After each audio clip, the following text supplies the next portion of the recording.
What's up and welcome back to another unboxing review with GizmoSlipTech. I am super excited because the Zephyrus G14 has been one of the most popular gaming laptops for a couple years now because it's affordable, it's fairly premium, it's ultra portable, and still fairly powerful, especially for its size. It's a remarkably powerful laptop for its size, and I'm just really excited to test this out. It has a number of improvements over the previous year's versions that I have tried. I've reviewed this laptop, I believe, twice before in previous years. And this one's got just so many more features, a much better display, and a webcam with Windows Hello. That's a huge improvement over previous versions. And then of course, this also features a much more powerful GPU and a better cooling system, which should push much better benchmarks. And I mean, of course, you also have the fact that we have RTX 4000 series graphics cards, RTX 4060 in the G14 that we'll be testing today. So all of these things make me just super excited. I see we have people in chat already. Wow, 18 people on the live stream already. Thank you so much to everyone that has supported me. It's been overwhelming seeing the support come out from the community, the gaming laptop community, over these live streams and benchmark tests. So thank you very much over at the R Gaming Laptops subreddit, the Discords that share these videos, and of course my own channel subscribers, all of you guys, and channel members. All of you mean so much to me. Thank you so much for your support.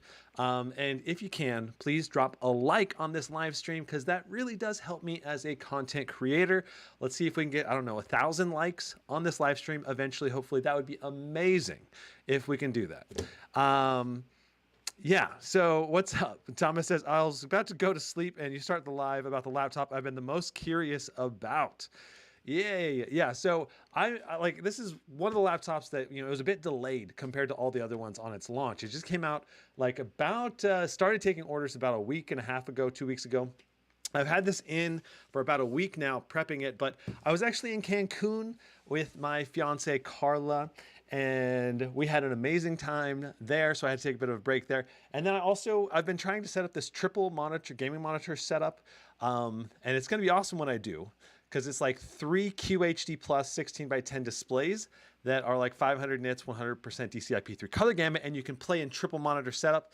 It's for 16-inch laptops, but it was just tricky getting all the drivers and all that working, and I spent, I don't know, 10 plus hours troubleshooting all of that, and I couldn't get everything fully tested and set up yet to do that live stream, so that took a lot of time. But I'm gonna still do that live stream coming up. I still gotta do more testing on it, because I need to make sure that all the games work how I'm expecting them to work when I go into it, because I don't want to be like, oh, I can't get this game to work now in the live, right? So, so those are a big part of the factors that are playing into all of why I haven't posted as much content lately. And then I was also filming a video this last weekend out at Matt Barnett's place, which was an explosions guy. I've exploded a bunch of iPhones over at his like explosion factory farm area, whatever. And we tested an iPhone 14 versus 1 gram of C4, and it was awesome. It was a really cool result, and we filmed with slow motion cameras. And then I've got some really exciting news to share with you as well. This is super cool. I got engaged over this last Friday to Carla. So I was going to show you guys real quickly the engagement video before we get into the testing unboxing. It'll just take a minute, and I'll show you a couple photos. So let me show you the photo first. So this is an explosion going off behind us right as I pull out the ring. And she thought we were going to high five, jump and high five. And so she's like, wait, what? There's the ring. And it totally surprised her, and it was awesome. And she totally said yes. And here's the video. Let's see if I can pull the video up. I'm going to put a fully edited video to this. So I cannot wait to marry Carla. I'm really looking forward to this. This is going to be awesome. And let me see if I can get the desktop audio working. Oh, I need earplugs. We got extras? So, yeah, well. So she thought we were going to come across the line, and then we're going to jump and high five together like that. Ready? And instead, okay. here I am pulling the ring out of my pocket. Okay, hold me. Okay. And we come together, jump, and I kneel, pull out the ring. Will you marry me? Yes.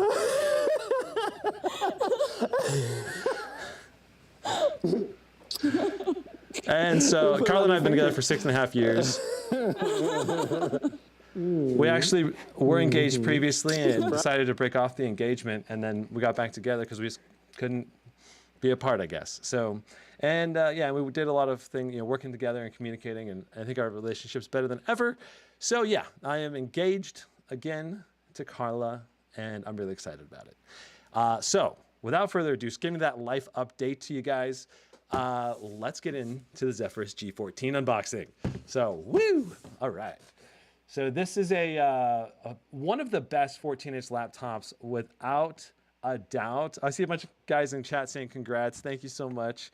Ninja Warrior asked, Brandon, did the MSI Raider GE78 solve the BIOS problems? So I want to make a dedicated video on that, but in short, MSI has realized that basically in their BIOS update process, in order to ensure that the BIOS update goes through consistently, you need to restart everything or reset everything in the BIOS to defaults. So that way, because I had manually set all my undervolting settings back to 0, but apparently that wasn't enough. Just in having undervolting enabled period or possibly enabled was enough to crash it. So basically, to get MSI to update without crashing with the BIOS, what you need to do is reset all BIOS settings back to default and then initiate the update. And so MSI has revised their BIOS update procedures to include resetting the BIOS back to default and then upgrading the BIOS. So that's very important if you need to update it. And I want to make a dedicated video about that because I really appreciate them doing that. They've fixed my GE78 and they're shipping it back to me. I need to go pick it up actually at UPS. Has the ROG M16 come in? No, it's not. Okay. What are the upcoming reviews and different brand laptops? I've got a Lenovo 5 Pro that has arrived and a Lenovo Pro 7i that is arriving today or tomorrow. So those are going to be the next 2 live streams after this, as well as the triple monitor display. And after that, I should have a Razer Blade 15 coming as well. So yeah. Those are the reviews coming up in the short term, but there'll be a lot more. The Acer Predator Helios series recently went on sale at Best Buy, and so those are also going to be coming up soon as well, hopefully in the next couple weeks. Sweet. So let us get this unboxing started. All right, so here is the box. You can drop in the mic here.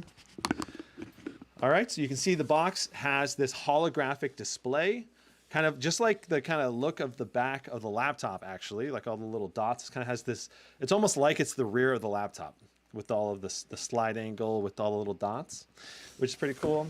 And then, you know, there's kind of the back area, the side, and there you go. So if we go ahead and put the laptop box on its side, as we open the box, we've got a nice kind of textured pattern up here. Let me see if I can get the light to shine down onto it. It says, "Dare to be different." And then the other thing that's really cool that I like is that it props the G14 up. Like it pushes the G14 up, which makes it really easy to access. And I just love that. That is so cool to me. I always love boxes that do that. Some of Asus boxes this year does this, some of them don't.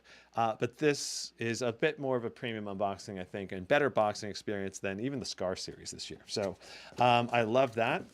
So we pull the laptop out. It is super tiny. It is super thin. It is super light. You can already tell. And you can see this is the white edition of the laptop. And I love the white edition of the G14. It looks so beautiful.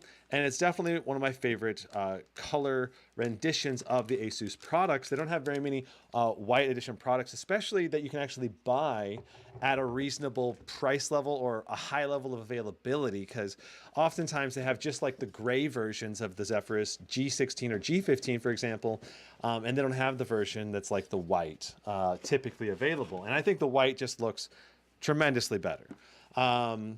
So I'm really excited that Best Buy is now going to be offering the white version. And sometimes they do in the past also offer the white version, but at least the one I reviewed and last time, I believe it was a gray version. I think I reviewed one gray version and one white version in the past of the G14s. So I'm definitely going to be like kind of comparing the G14 of this year's edition versus the G14 in the previous versions in my head as we do this. So we've got the 240 watt power brick. Let me zoom in here so you can kind of see that. So it's a 240 watts right here. And it's fairly portable, fairly small power brick overall. It's not too large. You're going to be able to pack this in a bag fairly well. But you also have the capability of using a USB-C charger with the USB-C ports on this. So if you want an even smaller adapter when you go to class or you go to the office, because you're not going to be playing games, then you can totally do that. Now, this cable is about 6 feet long for the main power cable.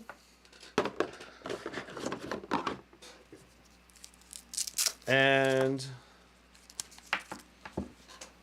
the follow-up cable from the power adapter to the laptop is about 4.5 feet long. So it's not quite as long, but overall you get about 10 feet of reach for the length of to the wall outlet basically from the laptop, which is a pretty good range, though I kind of wish it was another like 1.5 feet. I like getting a little bit longer, especially in the portable scenario where sometimes you really have to stretch to get to a power adapter. Now, here we have, let me go and switch camera angle again. Here we have our box. We've got papers and stuff like that in here. So here's the papers that we've got. We've got a thing that says G Series Gaming Notebook. Let me zoom in for you. And right here, just giving you how to charge your laptop in case you don't know how. Open the display panel, press the power button. Wow, that is informative for people that have never seen a gaming laptop before. I don't know why they felt like they had to include that, but all right. Safety precautions. We're not going to worry about that. Some more manual stuff. So we've got ourselves another little pamphlet here, and right here you can see we've got the webcam and the mic array, display panel, status indicator lights, power button, audio output. So these little things on the top of the laptop right below the display, those are speaker outputs. That's important to note because you don't want to block those, like put your phone up there, unblock them if you want to have better sound quality. Another thing this year that's definitely an improvement is we have a bigger touchpad on the G14. You'll see that. From a top view perspective, we also have an external mic. Interesting. So you have a microphone that's on the outside of the laptop. Very interesting. Anime matrix, on the back. I don't think this unit has an anime matrix. I don't think, but we'll see. I guess I haven't really checked. I've been turning it on and installing applications, and I never looked on the back. But I don't believe this one comes with the anime matrix. You got to probably spend a little bit more.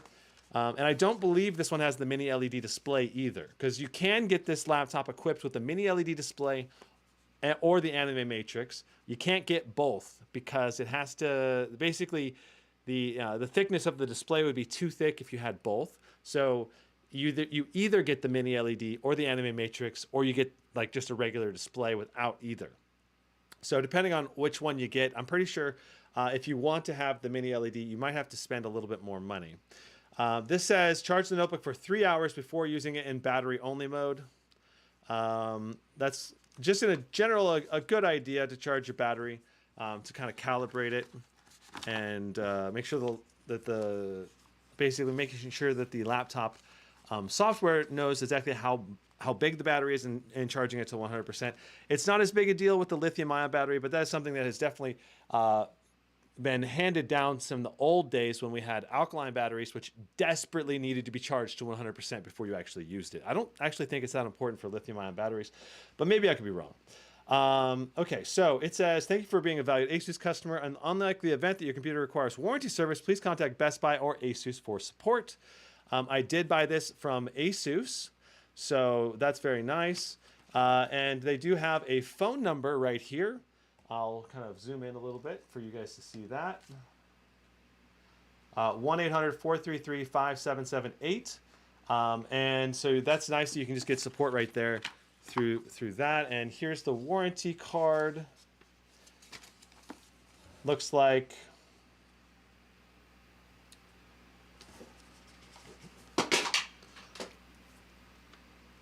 just a general warranty applies. And when you set up the laptop, you can actually register this when you're setting up Windows. So it's not like you have to mail this in to get your warranty support. And honestly, even after the fact, like even if you don't register it initially, you can still get warranty support as long as you have like the, you can prove that you bought it within the time period of when you should be getting support. Okay, so that's everything that's in the box. Let's go ahead and close this up.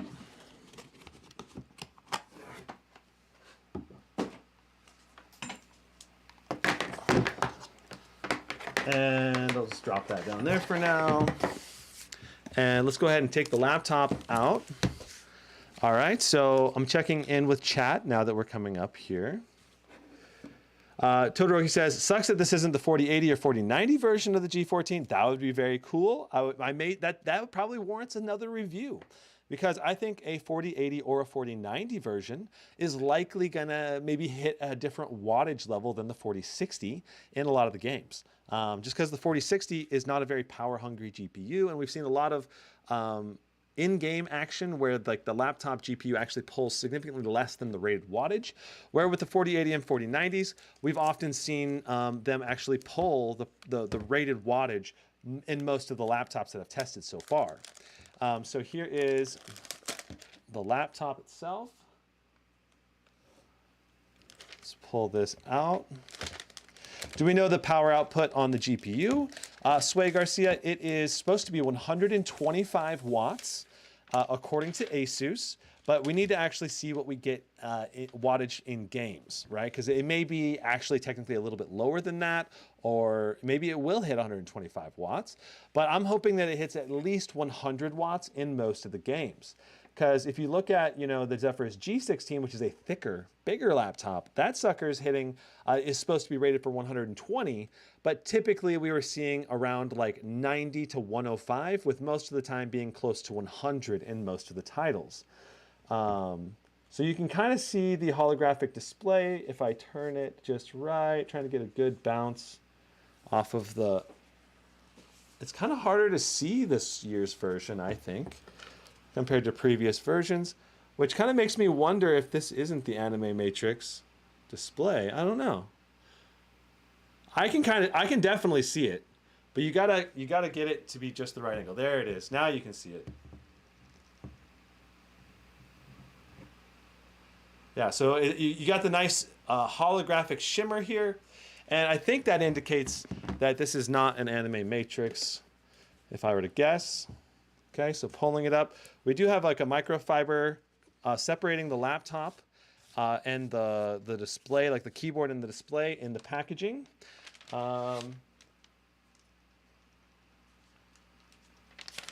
Beautiful. I really think this laptop looks gorgeous. Like, this is just such a beautiful white keyboard with...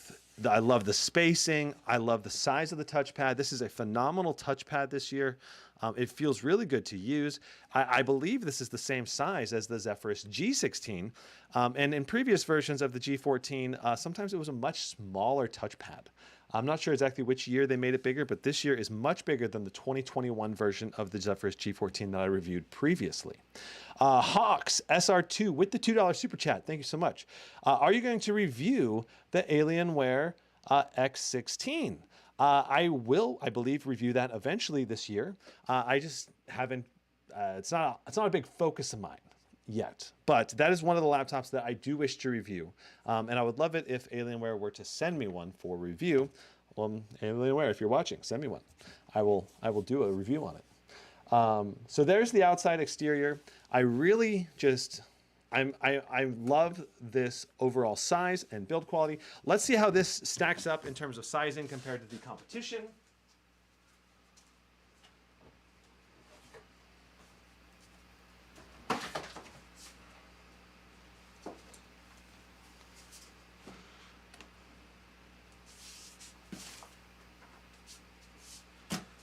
So here is the Blade 16, which is the most compact 16-inch laptop for a gaming laptop that you can get. That's a full-powered 16-inch. And you can see the G14 is noticeably smaller. You know, you got about an inch in the front, and you got about almost 2 inches to the right. Like, this G14 is just so much smaller and so much more portable. You gotta love that. Here is the Strix G18, one of the larger laptops. And, you know, if you're looking for a full-powered, very high performance for your money laptop, the G14, or sorry, the Strix G18 is a very good choice. You got, but I mean, in terms of portability, I mean, look at this. You got almost 4 inches, I would say, between the side of the laptop here and the G14, and you got about 3 inches from the front of the laptop. It is a huge difference in size, which is mind-blowing, partially because the ports on the Zephyrus G14 are basically almost the same. Like, why did Asus decide to put ports that are almost the same on the G14 and G18, which is such a bigger laptop? That to me seems crazy. And a big mistake by Asus. All right.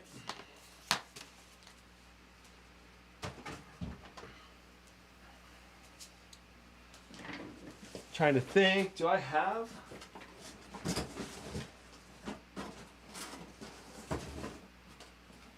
No. Yeah, I don't have the Stealth 14 on hand. It's out in the garage right now, so I would compare that one, though, if I could. Overall, this is very similar in size to the Stealth 14, though. It's very similar. Brett Allen says, where have you been? Brett Allen, start watching from the beginning. You'll get a whole life update, including a short video of a proposal to my fiance. And I didn't really show you. My pictures from my trip to Cancun, but yeah, I was in Cancun and I really had a great time there with Carla.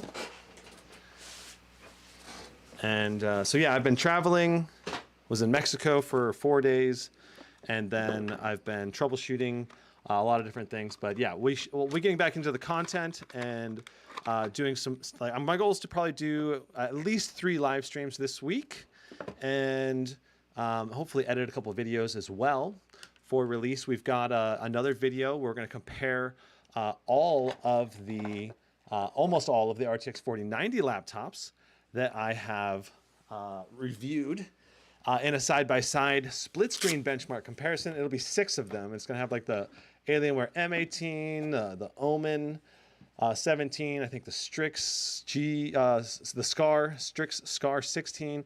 And it's going to be really interesting seeing 6 RTX 4090s. I think the XMG Neo 17's in that comparison as well, and that one performed really well. I think we have the GT77, or maybe I'm not sure. We'll see. I still have a few more RTX 4090 laptops that I am going to review. So we were kind of stripping the screw a little bit. I don't like that. We got to get a slightly different sized head for the screwdriver. If it's hopping like that, you want to get a slightly different sized head for the screwdriver. I think this one will be good. Let's find out.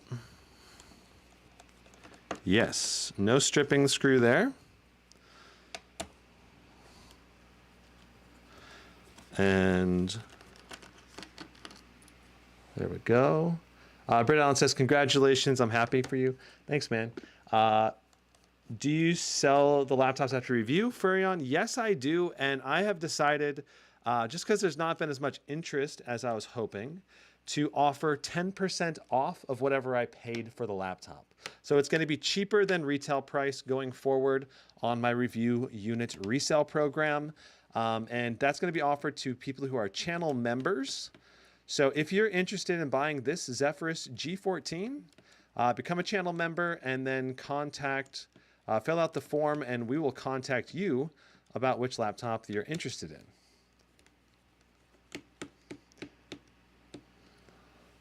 So these last two screws are not popping out. They seem to be out, but they're not actually like lifting up with the magnetic. I wonder why. Maybe they're not supposed to come out. I also see two screws here that are, I believe, underneath rubber seals. I don't know why any company does the whole rubber seal deal. I just am not a fan of that because it's just more annoying to take the bottom off. And no one minds seeing screws. I don't get it. Like we see 10 other screw holes on the bottom of this. Why can't we see these two screw holes as well?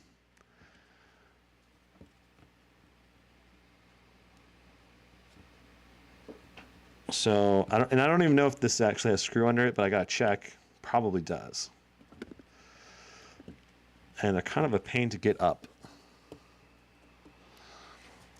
And make sure you use a plastic tool for this if you're trying to pop these up. Because, oh wow, this thing does not want to come up at all. Maybe it doesn't, maybe it's not removable. Because it's not coming up, I don't think. Okay, well, we'll try to take the bottom off, but as it is, but we might need to actually get in there and take those out. If there are screws under there. Like if it's not coming apart, then that probably means there are screws there. So I want to point out that this bottom screw right here is a pop-up screw. It does not come out, this corner screw. You got to get a pry tool and get underneath it, and then you can pull the laptop, or kind of pull the laptop apart. So you can just take a little plastic guitar pick or something similar, get it under the corner, start going around, and it just pops it right up. And this is awesome for getting into your laptop. A lot of laptops, it's so much harder to get in there and remove the screws. I'm also going to see if I can get these two screws on the bottom right here, because there are two screws that are not coming up with the magnets on my screwdriver. Let's see if I can get them to pop out. So far, they're not coming up. They seem to be really in there. Let me turn the shirt. Let's see here. There we go. All right, so I want to mention this is another Into the AM shirt. It's just one of their basic tees. It still has the same cut and everything that I really love, but it's like doesn't have a graphic design. It's just like a high quality shirt material, and the cut, it just feels really good, and the t-shirt should last a long time, assuming I don't stain it. Sometimes I'm a messy eater, so no guarantees there. But hopefully I can get any stains out, because I really do like the Into the AM shirts a lot. And so there's a link in the description down below if you want to check out the Into the AM shirts. 10% off to anyone that buys a shirt through the link. And then whatever you buy, also a small percentage of what you buy comes back to help support me as a content creator. It's like an affiliate link, so just know that you're supporting me if you do use it. If you do use that link. So yeah, this appears to be a screw here because this is not popping up right here. So we need to get in there underneath that rubber foot and try to get that screw out. So let's go ahead and start prying once more and get these screws out. Yeah, and there's a screw in the middle too. Yep. Kezzy says there are rubber plugs hiding the screws in the middle, like those three in the, yeah, exactly. So we got to just, I'm going to try to dig in here with more force. These things does not, like, honestly, if this is my laptop, I don't think I would even put these rubber feet back in after I got them out. I'll just leave them out.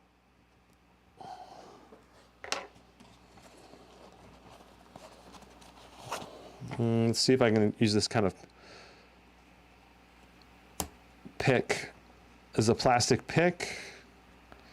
These are just in there so freaking hard. Jeez. Jeez Louise.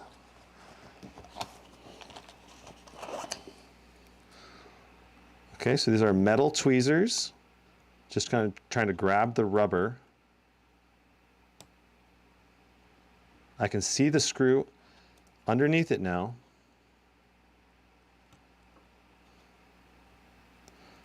Got it.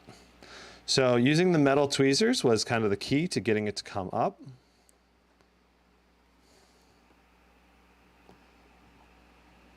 But I'm just using the metal tweezers on the plastic rubbery part itself, not on the external part of the chassis. That's very important to know. Otherwise, you're going to scratch the chassis.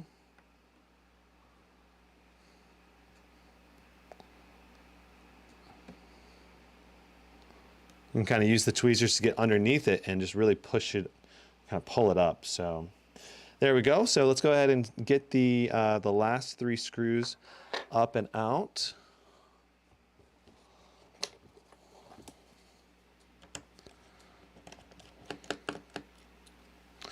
Ooh, these are long screws too. You're gonna wanna make sure you keep track of which screws go in which holes. Otherwise, you can put a screw through your motherboard, because the longer screws going into, say, one of the shorter holes, it's just not going to be good, because then it'll like keep drilling when it's supposed to be done. And then if you try to just keep plowing through with really strong pressure on the screwdriver, you'll just like go through whatever is underneath the screw hole. So got to be very careful about that with this laptop in particular, because you do have a lot of screws of different lengths and sizes.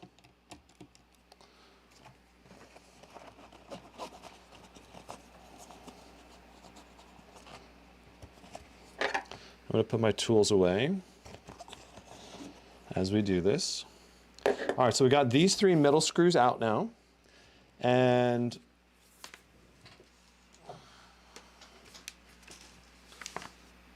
there we go. All right, let's try to continue going around. Yeah, and it just came right up really easily. And we might lose these middle screws back here now that we're getting it to pop up, so. Oh, it's interesting. Okay. Yeah, these 2 screws on the back, they've kind of got extra holders on them. So let me see if I can get them to pop out now. Yes, I got one to pop out and it fell on the floor. The other one's not interested in popping out, so I better find the one that fell on the floor before we continue. There it is. All right. So overall, the main thing that was hard about taking this laptop apart was just the, it was just those rubber tipped screws. That was it. The rubber covered screws. You got to have a good tool to remove that. All right, so taking a look at our interior here, it's kind of an interesting layout. We have a partially inverted motherboard. Notice that we have 16 gigs of RAM in this laptop. Let me get the camera position better.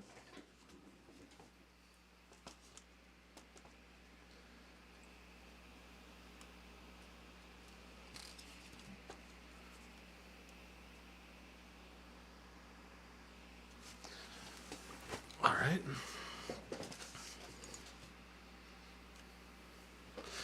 So notice that we have this big 76 watt-hour battery for a 14-inch laptop. That's a pretty dang good size. And we are paired with an AMD Ryzen 9 7940HS CPU. And that CPU is a 4 nanometer, manufactured at a 4 nanometer level. It's very power efficient. And I was definitely seeing some very impressive battery life on the initial kind of like, just I unplugged it for a little while, let it run. And at 100% brightness, it was like basically 10 hours at 100% brightness, idling. So that is super impressive. Now we have a partially inverted motherboard. We have 16 gigs of RAM soldered onto the motherboard by default, but you have an empty SODIMM slot here, so you can upgrade that and get even faster or even more RAM if you need more than 16. So just slap another 16 in here or a 32 gig stick and you can get up to 48. And I believe this is DDR5 4800 RAM. I need to double check that. And because it's DDR5, we should still have excellent performance even with only one stick of soldered RAM. So that shouldn't impede our performance much, if at all, on this laptop. And I'm not sure, I believe this is a vapor chamber. We can't really see the heat pipes layout or anything here. Let me just double check if this is a vapor chamber. I believe it is though. So popping over to here. And here is the Zephyrus G14. We've got the technical specs. Here is the official page. And this right here is my gaming laptop list for 2023. It is still being updated daily, and it now has over 100,000 views. So if you're shopping for laptops in 2023, please go ahead and use this list. And if you use the links on this list, it will help support me as a content creator and my team that helps manage this list. Now, the ratings still need to be updated on this list, but we have a ton of technical data on here, like display size, total volume, width, weight, a bunch of benchmarks added with benchmark sources. And then if there's laptops that go on sale, we're putting the sales and the best deals at the top of the list. So the laptops that I recommend, especially even at full price, I will also be putting at the top of the list. So just know that this is a resource that's here. If you click on any of these, it'll come up with more details and even pictures of the laptops. So that's very important to note. Now, the Zephyrus G14, all right, that's the laptop we're reviewing today. If we pop down over here, it says a custom vapor chamber with liquid metal and zero ambient cooling. So yes, this is a vapor chamber with thermal grizzly liquid metal. And it says that it has ultra efficient heat transfer, the hottest parts of the machine with a coverage of 48% of the heat generating components. The vapor chamber allows the G14 to have 25 watts higher power budget, pushing performance to the limit without increasing fan noise or chassis size. Now, I believe that is accurate, but we'll have to actually see. I didn't test the 2022 version, so it's hard to have a perfectly apples to apples comparison. But because of the vapor chamber, basically, we should be able to see additional performance for the CPU and the GPU, especially when under a dual heavy load or when under a really heavy load on one of the components. Because that is one of the best things about a vapor chamber, is that you can basically really dial in and give the full cooling potential to either the CPU or the GPU or both, depending on the load. And there's no like, I love shared heat pipe systems as well, but sometimes not all the heat pipes are shared. Well, in a vapor chamber scenario, pretty much the full cooling is shared between the CPU and the GPU, which is really great. Now we do also have our M.2 slot right here. Looks like we have some thermal tape underneath here. And looks like, let me go ahead and show you the SSD that we got underneath there.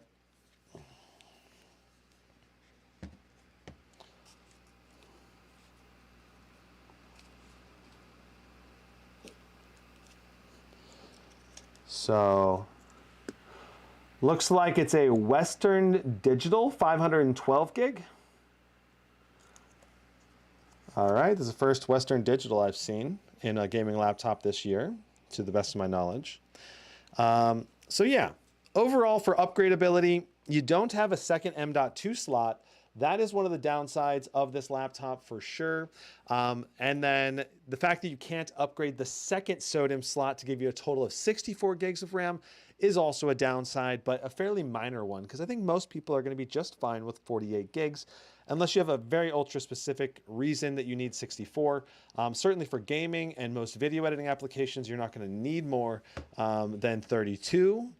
So it's just going to really depend on which kind of applications you're trying to run on this guy. But overall, I really like the layout. We have our two speakers right here, but we have more speakers that are upward firing as well. So this should have a fairly decent speaker system, especially for the size of the laptop that we're looking at here. All right, so let's go ahead and get the bottom put back on. We'll fire it up and we'll get testing some games. All right, and benchmarks and Cinebench and display testing and all of that goodness. Beautiful. So we're just gonna press down all the way around, try to get everything to pop back together. And once you get most of the chassis popped back together, you really want to get that pop-up screw screwed back in. And that's kind of the first screw I screw back in, because otherwise it's kind of, you're going to kind of be fighting that pop-up screw the whole time you're trying to put the laptop together. Because the pop-up screw is designed to help separate the chassis, you know? So now we're going to try to be very careful to put each of the screws back in the screw hole that they go in. Like I said, otherwise you can damage your laptop, which you don't want to do. Let me go ahead and pull up the chat again.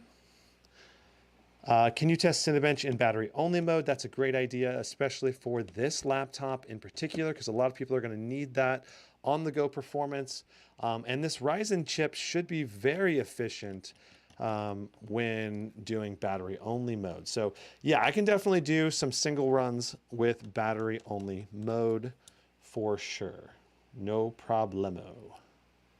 No problemo, okay.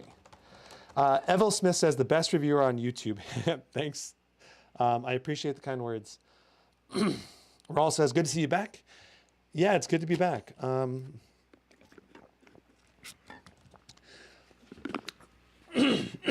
Got to clear my throat there. Yeah, I was just busy traveling for a little bit there, and busy troubleshooting, trying to do another video with a triple monitor display that didn't work out yet, but I'm gonna still try to do that. But yeah, we've got a lot of videos planned for this week, several live streams, hopefully. Legion 5 Pro and Legion Pro 7i, both of those are planned for this week. The Pro 7i is gonna have an RTX 4090, and the Legion 5 Pro, I believe, has an RTX 4070, if I remember correctly. Okay, so I believe that we are just gonna make sure that we're popped in all the way around. Looks like we have a nice firm connection all the way around, and all of the screws are in and tight. And we'll go ahead and put the rubber feet back in, even though I wouldn't really recommend doing that necessarily if you own this laptop. They don't really do anything except for aesthetics, but they're back in now. All right. So there is the top of the laptop. Let's go and open it up. There's the keyboard. And while we're here, we might as well go ahead and evaluate the keyboard and look at the functionality that it offers. So we've got, notice the arrow keys are fairly large, but they also have home and page up and page down. Now you press the FN key on the left side in combination of the home and end, or page up, page down. Otherwise they'll act like normal arrow keys. And this does work quite well and becomes quite intuitive once you get used to it. So I like that setup. Now, to the best of my knowledge, this is not a fingerprint reader anymore. It used to be a fingerprint reader. But yeah, so that's important to note, that this is no longer a fingerprint reader to the best of my knowledge. Now, I don't think I have the laptop plugged in yet. Let's go ahead and get it plugged in. There we go.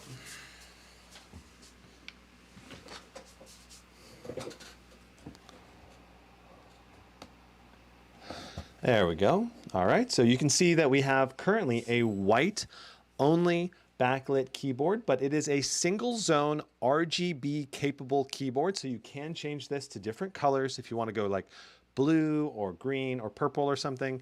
There's a lot of different colors that you can set this keyboard to. I do like the white backlight on this keyboard, but the tricky part is in certain types of lighting, it sometimes is just easier to see the keys with the backlight off.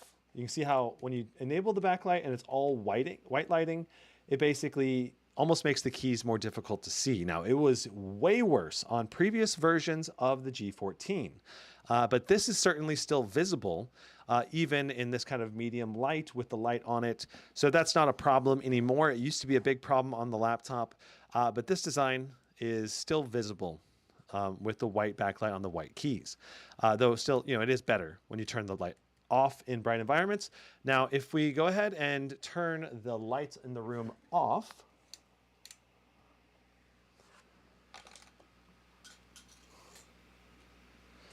you can get a better idea of what the backlight looks like. It's quite lit up really well. All of the secondary functions are lit up along the top here. And if I zoom in, we can kind of look at them in more detail. We've got microphone or volume up, volume down at the top with mic mute. We also have the Asus ROG Armory Crate button. You can press that and it will launch the Armory Crate application, allowing you to control the laptop's performance profiles or change various settings.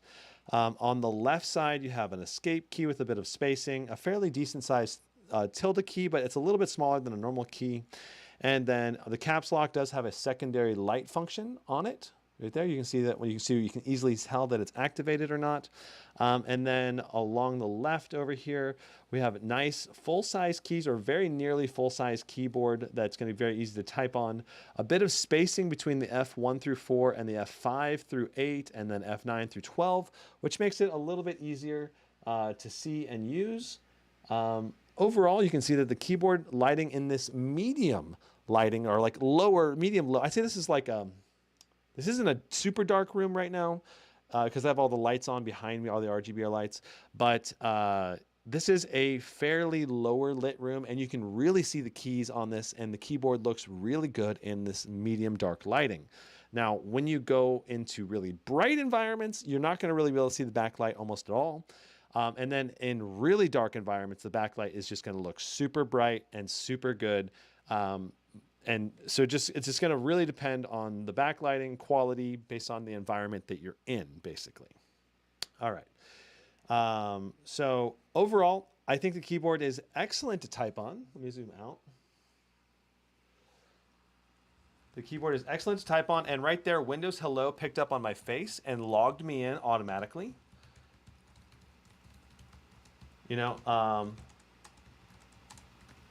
I have large hands and this keyboard feels great. I think if you have small or medium hands, it's still going to feel really good. So this is a keyboard that I think a lot of people are really going to like. It's not, I would say, the best keyboard in the world, but I'd say it's like a 9 out of 10. And in terms of style, it's not as RGB-ified. Let me go ahead and change some RGB colors. So I can hold FN and press the Aura key.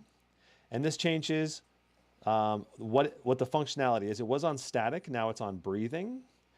Now it's on strobing, which I don't know why anyone would want to do that. Now it's on color cycle. So this is where you can change it to shift between blue, purple, yellow, orange, green, red. So now it's going to just actively shift and transition between the colors. Of course, I have this light behind me that's going crazy. Let me turn that off. You'll be able to see the colors a little bit better. There you can see the color cycle, and you can also set it to be static on one of these colors. If you just want it to be like a white and blue, I think that would look really good, or white and green, or whatever your favorite color is. You can set that right here. So and it's going to be, you have to go into the Armory Crate. So if you set it to static, it's going to be white, but you can change what the static color is in the software, the Asus software. All right, and just for covering the special functionality keys of the laptop, let's just talk about those for just a second. You've got volume mute, key brightness up and down, and then of course the Aura key to cycle what the keyboard backlight does. You've got the performance fan profiles with F5. This changes it to turbo, performance, and silent. If you wanted to go into manual mode, you will need to use Armory Crate to go into manual mode. And we're, of course, going to be testing in manual mode today for our benchmarks. You've got the clip button. This is going to basically allow you to screenshot a specific area of the laptop. You have brightness down, brightness up. And then you have your display output, your keyboard, your touchpad disable button, your Windows sleep, so you can put the laptop to sleep with the F11, or airplane mode with F12. So there's a lot of functionality here in your secondary keys. I do like all of those. All right, so taking a look, while we have all these lights off behind us, let's go ahead and take a look at this display. All right, so it is a very vibrant, very bright display. And I think this is the best display on a 14-inch laptop that we've seen so far. It's high color gamut, high amount of brightness, supposed to be rated for 500 nits brightness. And it is simply a gorgeous display. I believe it's 120 hertz. Let me double check. Going over here, pulling up the specs. Let's go to technical specs. Yeah, so it is 165 hertz response time. So 165 hertz with G-Sync and advanced Optimus for quick switching. So that is awesome. It does also support Dolby Vision HDR content. So that is obviously really, really great. And let me go ahead and open our image. That's an all black image, so you can see what the idea of the blacks look like and the backlight bleed. So you can see right there, we've got a little bit of light bleed in the bottom left. So we got a little bit right here. It's very minimal. But yeah, I think this is the only area right here where I would say it's very noticeable to me, to my visual eye. The right side, yeah, I guess there's just a little bit across the whole bottom panel here, but it's very minimal except for in the corner here. I think I would notice that in a dark movie. Overall, very good on the backlight bleed. Let's go ahead and test the display. And let me get the lights on in the room as well.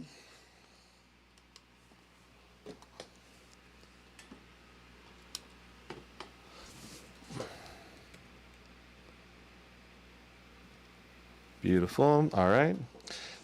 So I'm also going to switch this over here. This over here. All right, so we're gonna get out my Spyder 5 Elite. So this is a tool for testing the display quality. It's the same one that I've been using for a long time now, but it doesn't necessarily do the best job measuring the color gamuts in particular. It kind of underestimates the color gamut. That's my main complaint with it. I do plan on getting another one working soon. I need to find the time to actually test it and get it working properly. I actually already bought one. So, okay. So checking out the chat, Loreful says, I have the 2021 version in which Asus added separate buttons for screen bright adjustments, but they didn't. Are you talking about the F7 and F8 does that? So I'm not sure.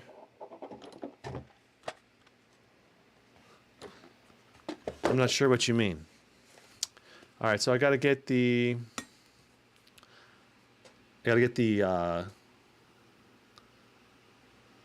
license put in.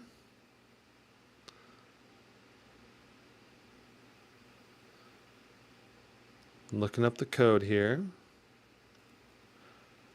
There it is. All right, so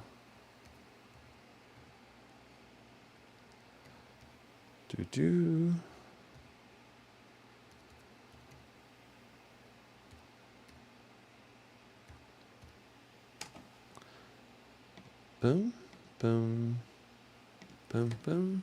Awesome. So we are in. Let's go ahead and get into the display analysis. We're going to do the color gamut and brightness tests. So we're going to start with the the brightness all the way set to max. Guys, if you can, I would ask you to try to keep chat generally in English. just because that's what most of my viewers are for anyone that watches the VOD later.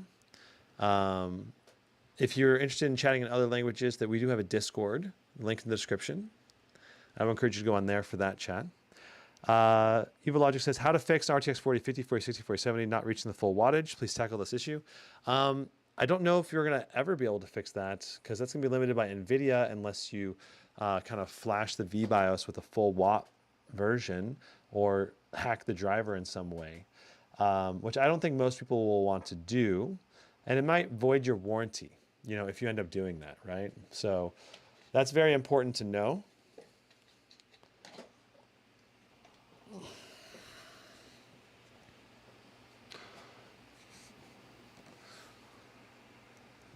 Lorful says, by the way, the 2021 version kind of sucks. 3060 with 60 watts is trash. Yeah, it's not. It's going to get your basic gaming in, you know, but you're going to have to set a lot of settings down compared to this year's version. This year's version should have so much better performance overall. And the display on this year's version is awesome, comparatively speaking. And, you know, it's this 2023 version of the G14 is just a huge step up. You know, the Windows Hello with a webcam as well. Whew, that is another huge like quality of life improvement if you're the kind of person that needs to use a webcam a lot. And then of course this new AMD Ryzen processor should provide even better battery life than the 2021 version. And then you have the RTX 4000 series, which is just a really power efficient graphics card series. And the RTX 4060 in this thing should just be awesome to use and play games with. Even at QHD plus resolution, you might have to set some settings down, especially textures. Textures are going to be kind of like the Achilles heel of this guy for games like Last of Us or Hogwarts. So that's kind of the main downside of the RTX 4050, 4060, and 4070. 4080 and 4090, you get much more VRAM, and therefore you can use full textures in a lot more games at QHD. So if you can't afford a 4080 or 4090 version of this laptop, that would probably be the #1 reason to do that, to jump up to that. TS says, hey, after spending a few months with your Blade 18, how does it feel? I'd like to purchase it, but I'm afraid of negative reviews of Razer support. Thank you so much for the £5 or euro, I'm not sure which symbol that is, donation, the super chat. It does mean a lot. Thank you so much for the support. So the Blade 18 has been phenomenal, except for basically my only complaint about it has been the flickering issue. Because the flickering issue basically it sucks, right? When it was a big problem, then they fixed it, and then the recent BIOS update kind of actually unfixed it, and I saw some flickering here and there. And so I'm not sure about the latest ones. I haven't updated or checked from the last 2 weeks, but I just noticed there was some flickering last time I was using it. Now, we'll have to actually, I don't know. That's a very annoying problem. And the additional part of the annoying problem with the Blade 18 flickering issue is that it prevents you from using Advanced Optimus properly, because you have to be in NVIDIA GPU dedicated only mode to avoid the flickering issue. And I haven't been driven enough to do enough testing to see if it's been fixed in the non-Optimus or Optimus switching mode. So that was kind of my main complaint with the Blade 18. But as far as performance, sound quality, display quality, port selection, touchpad, keyboard, I've been in love with the Blade 18. It's been phenomenal. I've really enjoyed my Blade 18. Overall, I've really enjoyed it, despite the flickering issue.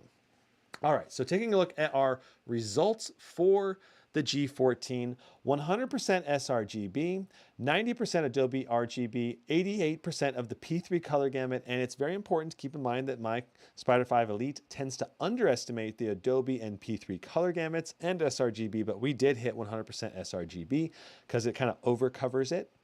Under brightness and contrast, we got 22 nits at the 0 brightness setting with 22,100 to 1. With the contrast ratio at 100% brightness, it got rated at 427 nits and 920 to 1. Now, this is certainly a bit below what Asus claims. They claim it's going to be 500 nits brightness. So that's a little bit disappointing to see that it's not over the 500 nits brightness range, but it's still very good. I just wish it was what it was rated for, right? Like we all want that.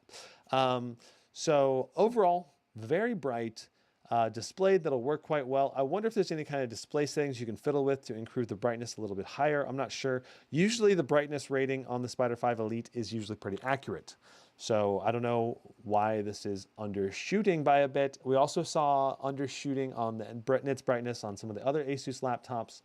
The Strix G14 also only got below 500, and the Scar 18 also was below 500, I believe. So yeah, anyway. So that's the display quality. Very good. 165 hertz display. And let me go ahead and unplug it. It's still excellent overall. So essentially what this means for display quality is that since my Spyder 5 Elite underestimates the display quality by, I don't know, 8 to 9%, or maybe a little bit more, a little bit less than that, we're really looking at like a display that can, is probably like 95 plus Adobe RGB, 97, 98, probably Adobe RGB and P3 color gamut, somewhere in that range, which is absolutely excellent. It's phenomenally colorful. Let's take a quick look at some HDR footage.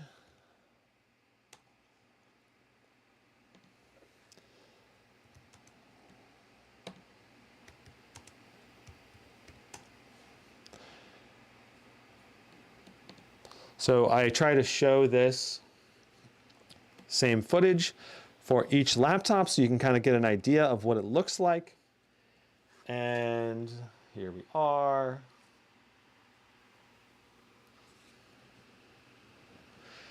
Extremely colorful, extremely vibrant.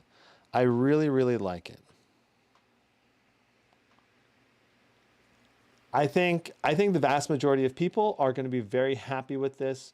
The primary difference, I think, between this and the mini LED is going to be the mini LED is a little bit brighter, and it's also going to have better contrast ratio. So you're going to give it a bit punchier blacks and a bit punchier brightness on the mini LED version, and then I think the main downside to the mini LED, if you went with mini LED, is that you're going to have blooming, which has a little halo effect, like on white objects or bright objects on dark backgrounds. So the blooming is going to be your primary issue if you try to go with the mini LED display. Overall, I still think the mini LED display would be worth it for most people. Now, let's go ahead and do Cinebench R23, but first we got to configure and make sure we're in the right power profile. So this is Armory Crate. This right here is where you can set your power profile in the bottom left. You zoom in just a little bit more. So power profile on the bottom left, we have silent, which is going to basically mute the fans and make it a 0 decibel overall experience, but it's also going to severely limit your performance level. Performance mode is going to have moderate fan noise. You're probably going to hear it a little bit, but it won't be very annoying or very loud for other people in a room. But you still get like the vast majority of performance out of the machine. Turbo mode tries to give you close to the maximum possible performance of the machine. Manual mode is designed to give you every ounce of performance that the laptop can put out. So we're going to be testing in manual mode. We're going to set our power limits to the maximum, both for the CPU. We're going to do 80 watts for the short power limit, 80 watts for the long power limit, and we're going to set our fans to 100%. So they're never going to slow down. We're going to get the best possible temperatures. And for our GPU, we're going to keep our overclock to the basic 5100, and we're going to set our dynamic boost to the full 25 watt dynamic boost, and we're going to set our thermal target at up to 87 degrees, which is going to allow the GPU to go to the maximum possible performance. And then the GPU fan is going to be set to 100% as well. Now, in order to activate our settings, we're going to hit apply, and it gives you a little bit of a warning here that if you change too much things, you can harm your hardware. But all the things that I just changed should not harm the hardware to the best of my knowledge. I'm going to go ahead and just clean up a couple things on the desk here. And we're going to close a couple applications. And I can hear the fans spinning up, but they're not that loud. Surprisingly, it's really minimal fan noise. So Cinebench R23, we're going to get that fired up. And we're going to do manual mode, max fans. We're going to pull up HW info. This is going to give us a great idea of the CPU performance of the machine, at least a good baseline for its approximate performance compared to the other laptops on the market. We'll start one of these and we'll just go into process lasso. And we're just going to make sure Cinebench has an above normal priority. All right. And we're going to go to advanced. We're going to set this to off. All right. Beautiful.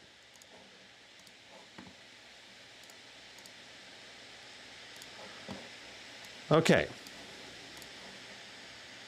So let's find out what we get. All right. So we're going to start with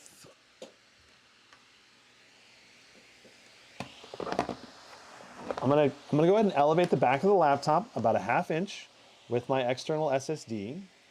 I do this with all the laptops that I test for fairness.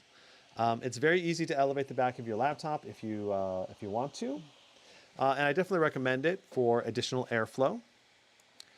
So let's go ahead and start a single run. Close some of these extra applications. Here we go. Let's find out what we get.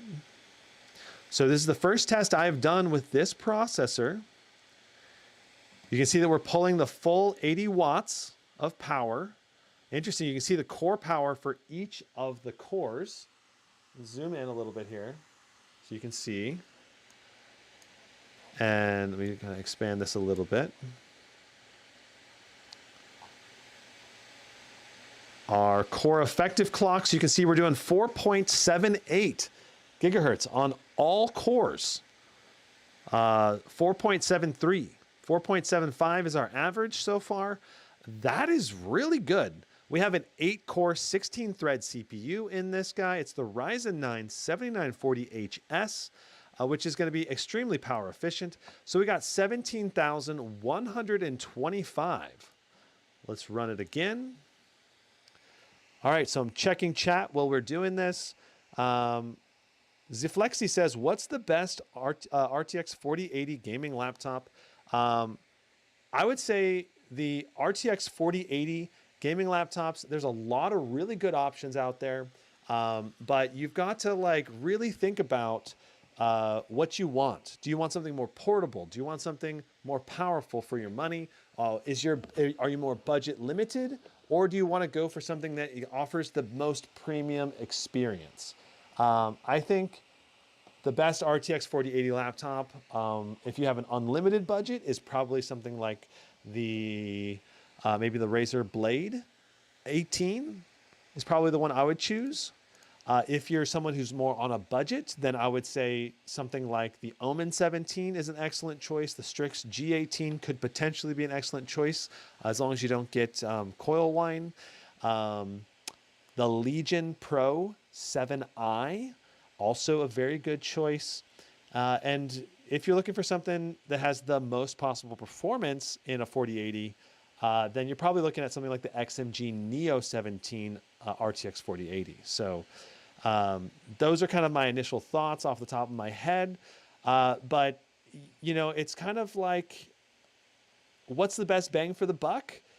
Under $3,000, I would say the best bang for the buck is probably going to be the Omen 17 with an RTX 4090, because you can get that for under $3,000. So we're hitting 17,353 nonstop. Let's take a look at our temperatures now that we have ran several tests in a row.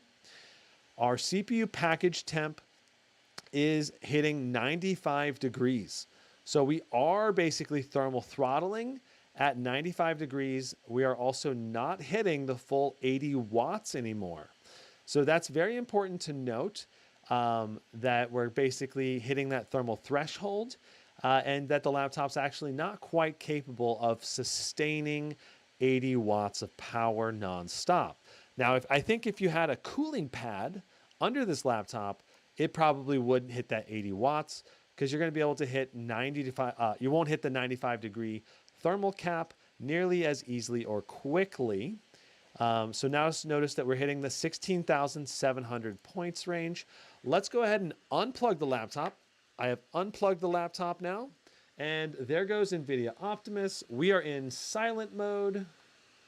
And also battery boost, it just turned off the screen and switched it to 60 Hertz to increase battery life. Very important if you want to maximize your battery life. Notice that it automatically put us into silent mode. We don't want to be in silent mode. We want to be in the fastest performance mode. So if we rotate, we got performance and silent, performance or silent. So when you're on battery life, you got the two profile options. We're going to be in performance right now for this test.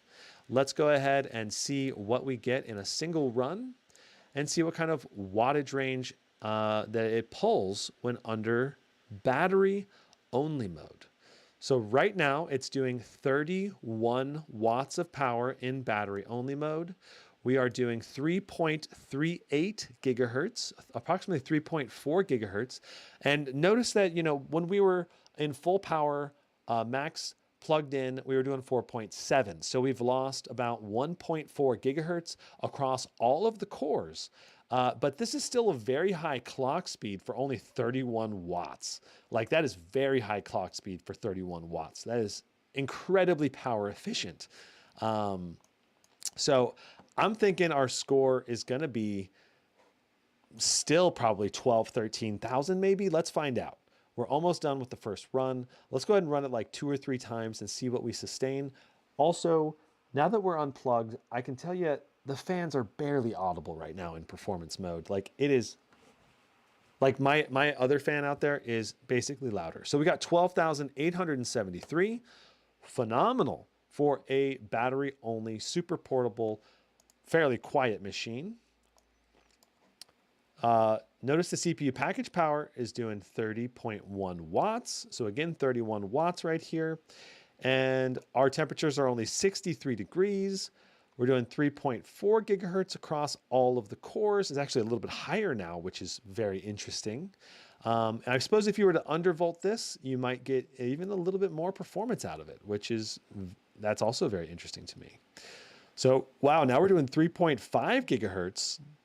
Interesting. 3.3, 3.2. The performance is kind of jumping around a little bit. Only pulling 27.2 watts. Interesting. Don says there is no 7945HX model. No, that is a 16-core 32 thread part. And no, you're only going to be able to get the 8-core 16-thread 4-nanometer processors in this lineup. So we got 12,104. And let's do it, run it one more time and see what we get. Again, we're trying to look for what our sustained wattage and clock speed are. So it may take a little bit to update, but notice that we are getting 2.99 gigahertz across all of the cores now. Also, I should probably zoom in a little bit so you can see this a little bit better. So we went from 3.5 at the high range to now 3.0 on our all-core clock speed. And let's see what our sustained power limit is in battery-only mode, if we can. HWinfo is not responding very well when we're on battery mode. Well, just in general because of process lasso. So we're doing 3.2, which is good. It's getting closer to the 3.3 that we were at initially. Also, our package power right now is 26 watts, which is, it's quite insane that we're getting this high a clock speed on such a low wattage. That is insane. So we got 11,545 for our third battery life only test. That's obviously going to let you edit videos on the go. You're going to be able to render videos and just fine with only 31 watts of power. So we're plugged in now. Let's go ahead and I guess we got to stop this. We got to open Armory Crate and we got to set it to manual fan mode for our 10-minute test. We'll see what we get when we thermal throttle. Okay, so it actually went back into manual fan mode automatically when we plug the laptop back in. That's very nice because a lot of people are going to want to use the manual fan mode with this laptop, and if it can automatically switch between performance mode and manual mode when you plug it in or unplug it, then that makes it just easier. Okay, so let's go ahead and pull up HW info, and we'll reset our averages for the 10-minute test.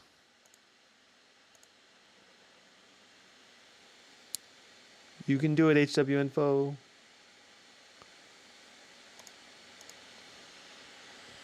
Subplays YouTube, did this come out? Just come out? Yeah, basically it just came out very recently. Okay, so we have reset our averages. Right now we're doing 4.64 gigahertz across all cores. LSP says you can theoretically play games with the 100-watt power delivery with this laptop. Oh yeah, I'm pretty confident you could do that. It's just question mark of how much power the CPU and the GPU get going back and forth. So, because it really has to thermally limit them pretty hard to be able to get within the right power limit ranges. Salem says, did you check the BIOS? Are there any good settings? The CPU is so new. I have not checked the BIOS, Salem, but I believe I'm on the current BIOS. I did the Windows update, and Asus always does Windows updates through, or does the BIOS updates through Windows Update. So we should be good on the BIOS. But I get that you're kind of curious about the actual settings.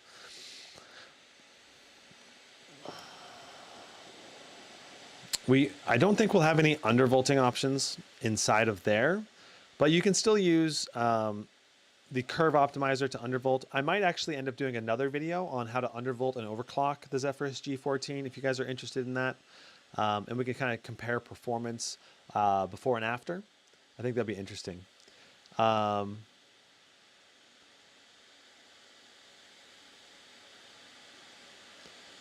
Diamond Play says, stop ignoring me. I'm not ignoring you. I asked you to email me, I believe, and I never got an email, man. And you gotta, if you're gonna yell like that in chat, I will just ban you. So you gotta take a step back.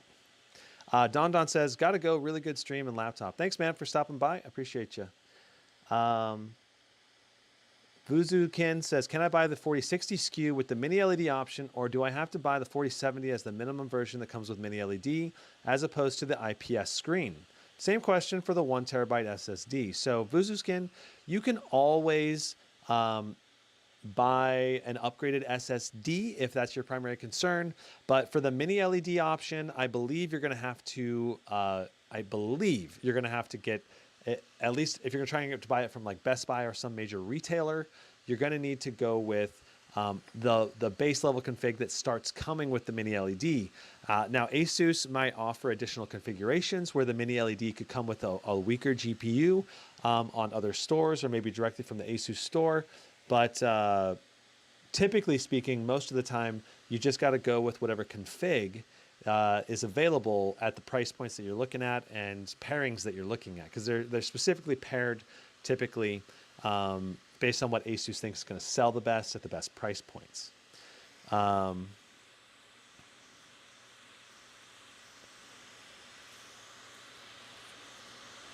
H2O Play says, I saw one for $13.90 after tax. He says, MSI Vector GP 66 3070 Ti with a 12700H. I think that's a decent deal at $13.99. I wouldn't call it an amazing deal. It depends on what display and SSD that comes with for that price point. If it has a good size SSD and a really good display, then that's a pretty good deal. Salem Bejik says, I would love that optimization video. Yeah, like I think undervolting and overclocking this laptop could really boost performance. So H2O Play says it's got a 1 terabyte SSD and a 1440p 165 hertz display. Yeah, I think H2O, I think that it's probably a decent deal if you're interested in that. I wouldn't call it an amazing deal, just because the Vector series also is not that premium of a series.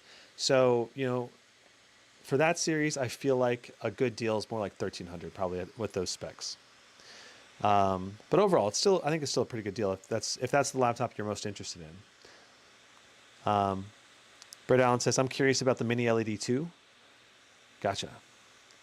Yeah, Diamond, I don't think I've got an email about gaming from Gaming Jalen's. I'll go ahead and check, but you might want to try sending it from another email. Yeah, I just searched my Gmail and I have nothing from you. So, like, I'm not trying to dodge you or anything like that. If you want to get, I would say, like I said, I would try another email. Maybe Gmail is banned your account or something. I don't know. But yeah, I haven't gotten an email from you. H2O Play says, I'm mainly looking for raw performance and seeing that it's a fully powered 3070 Ti, I'm considering it. Gotcha. Yeah. For raw performance and future proofing, I would say to go with like if you're looking at under 1500, I would say you either go with something like a 4070 or 4060 under 1500. Like there was an Omen 17 sale recently that brought the Omen 17 with a 4070 and a QHD display down to almost 1500, which is really good. And then on the flip side, if you want to be more future-proofed on VRAM, you could also go with something like the RTX 3080, because we've seen a number of laptops go right down to 1500 with an RTX 3080, and that's going to have 16 gigs of VRAM for better future-proofing for textures. So if you want to focus more on frame generation, then go with a 4000 series. If you want to focus more on VRAM future-proofing, then go with something like a 3080 that has the 16 gigs of VRAM.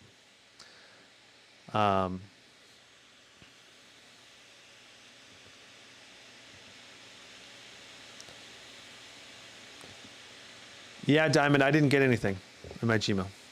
H2O Plays, gotcha. Yeah, that VRAM is quite valuable, I've seen. Yeah, it can, you know, VRAM can really limit your frame rate and cause stuttering in your 1% lows, which kind of makes your gameplay a bit jittery, especially if it gets really bad. So that's why having high amounts of VRAM for especially 4K gaming or QHD gaming can be very beneficial.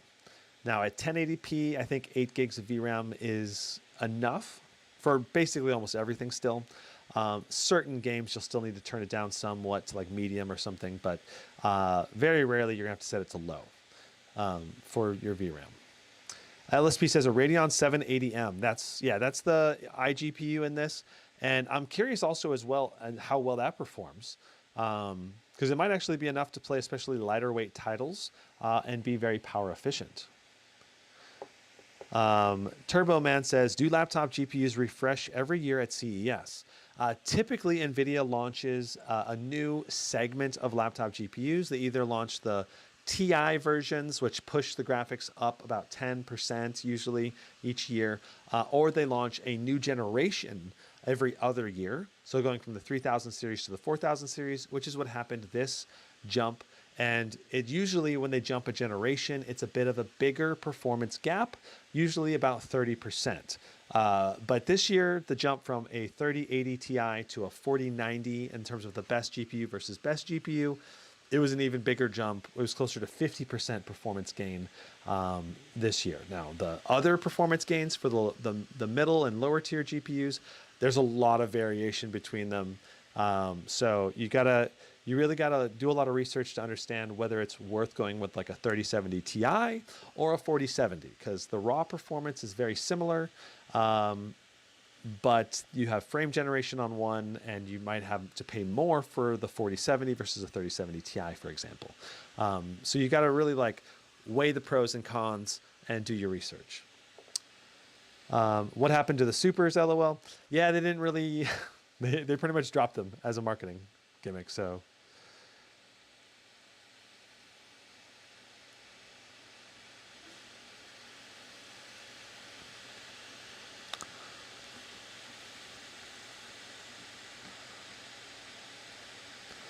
So taking a look, we're down to the last 30 seconds of this benchmark. We have averaged let me make sure that you guys can see. We have averaged 4.53 gigahertz across all 16 threads, which is really, really good. We're hitting 95 degrees Celsius nonstop, which is not ideal. And that shows you that if you use a laptop cooler, you could probably almost for sure boost the performance of this machine, because we're basically being throttled at 68 watts because of the temperatures here. So I would expect a nice performance bump if you had a thermal like cooling pad that has additional airflow. Now, our 10-minute test was 17,019 points. That's very good for a super portable 8-core CPU. It's not the best on the market. If you were to go with something like the Ryzen 9 7945HX, you're getting more like 34,000 in a 10-minute test, which is obviously about double because you're doubling the amount of cores and threads. So that makes sense. That gives you, I think, a really good idea for the CPU performance. Let's move on to some gaming now. I'd like to go ahead and I've got a lot of games here installed. Let's go ahead and hop into 3D Mark and we'll run Timespy right away here at the beginning. And then we'll move into Apex Legends. I'm going to try to do at least 10 games today. We've got a lot of games that we can test. I'm going to try to do a good variety of them. And so we can see some AAA games, a couple of esports games, and see the performance, especially with this CPU and maybe a couple of the CPU-bound games. Did you lift the laptop, Britt? Yes, I did. We are currently lifted about a half inch or so off the back. Let's go ahead and lower our camera a little bit.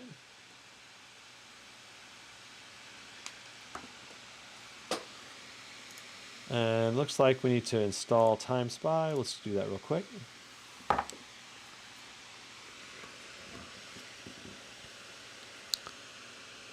I want to mention as well that our download speed has been just phenomenal with this laptop. I think I saw a peak of like 87 megabits per second. We're bumping up to 70 right now. I do have gigabit internet here that gets about 900 and something in a down and up test. So it's really, really good internet here at the house. So just know that there's really good Wi-Fi and it's been really consistent without any issues, which is really good. Like that's kind of like my goal or ideal setup, right? I definitely want it to be very good. Because not all of the laptops can get up to 87 on my download. Like when I download a lot of games every time I set a laptop up, and typically speaking, I would say a lot of the laptops only get up to 60, 55, 60 for the download speeds, and so. That's just like Wi-Fi and drivers and stuff like that. So 60 is still very, very good. But the two fastest Wi-Fi tests that I've seen so far is on the Blade 16 and the Zephyrus G14. So just wanted to mention that.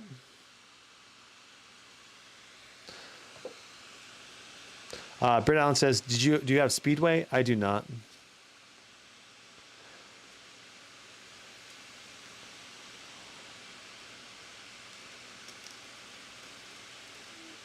'87 is amazing. Yeah, that's really good.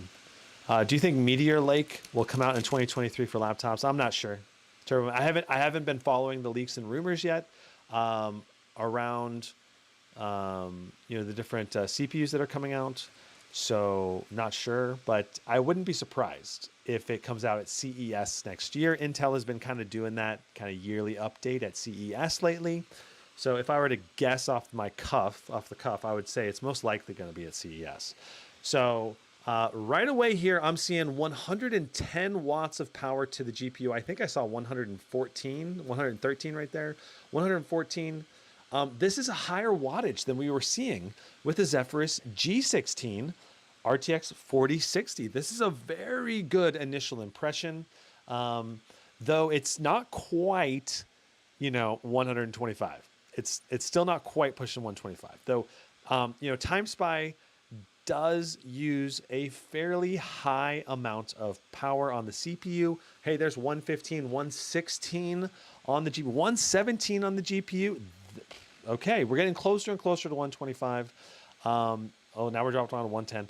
But still, I love to see that we're getting higher than 100, which is kind of where the Zephyrus G14 was hitting pretty often.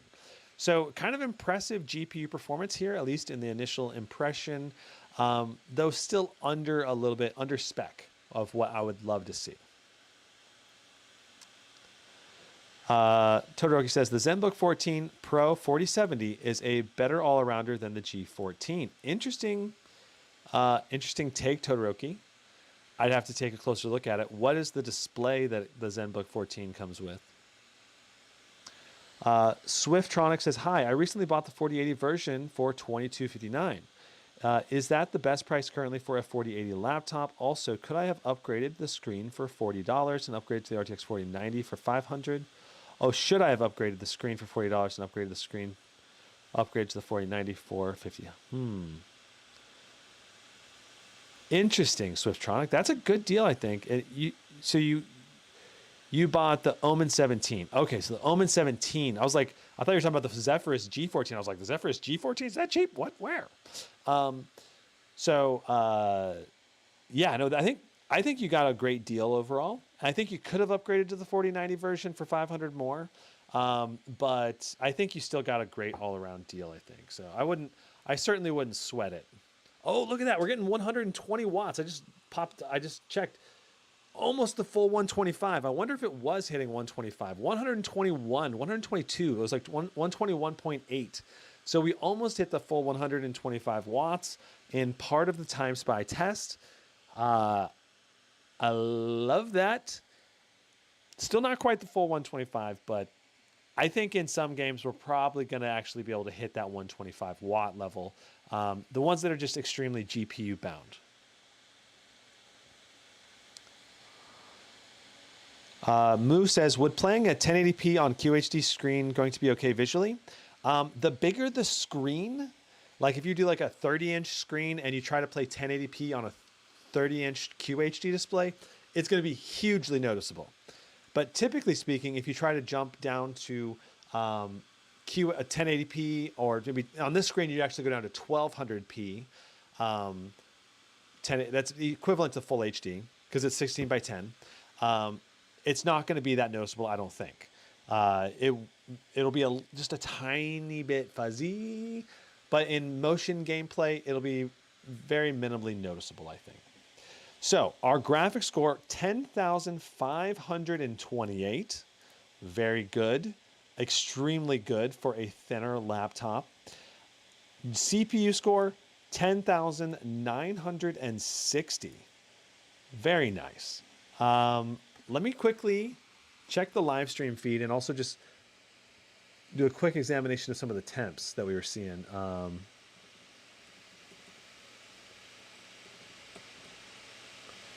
Popping in here. What's our temperatures like? So our temps were actually 80 degrees on the GPU, 81. So it did get a bit spicier than some of the thicker laptops. That's a downside. I didn't know what the CPU temps were because currently it's not being displayed. I want to see what the CPU temps are though.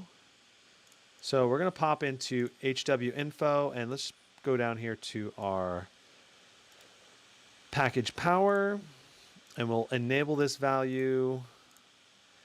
And we're also going to go to our temperature and we're going to enable this value as well. So our additional numbers that we're going to be popping up are going to be they're going to be from the CPU temperatures. So let's go ahead and hop into Apex Legends and see how we're doing.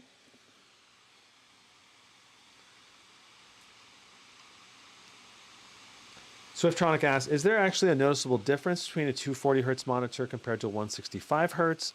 If you're a casual gamer, I don't think you're going to be able to notice the difference, because a lot of like the AAA games you're going to play probably aren't even going to hit 240 hertz anyway. If you're an esports gamer and you're really serious about your esports gaming experience, then I think you will notice a difference. I certainly can notice a difference between 165 hertz and 240 hertz in the games that can easily hit 240 hertz. That's the key. You know, if you're gonna, you know, if you're looking at Apex Legends or Fortnite, you're gonna be able to hit the 240 hertz refresh rate most of the time you play. Versus, you know, if you're gonna play Call of Duty Modern Warfare 2, that game is probably not going to go above 165 FPS anyway, because it's very CPU bound in a lot of the games, a lot of the areas of the game. And so the vast majority of the time, you just won't notice a difference between a 165 hertz display and a 240 hertz. So it just depends on your application, what games you're playing, and how sensitive you are to refresh rates. Okay, so we need to restart the game because I added, I raised the FPS max to be 300.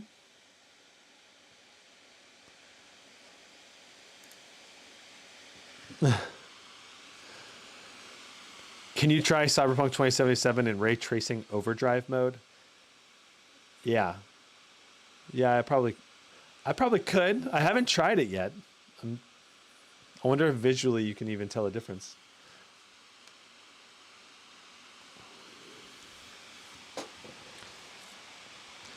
I have seen some pretty cool examples where you could. It was pretty noticeable, I thought, at least in certain areas of the game. But I haven't actually done any testing myself. Okay, so oh, you know what we didn't test yet? We haven't tested the speaker quality. But let's finish testing Apex because, you know, we're already partially into it. All right, so here we are. We are currently going to, so we're going to set everything to,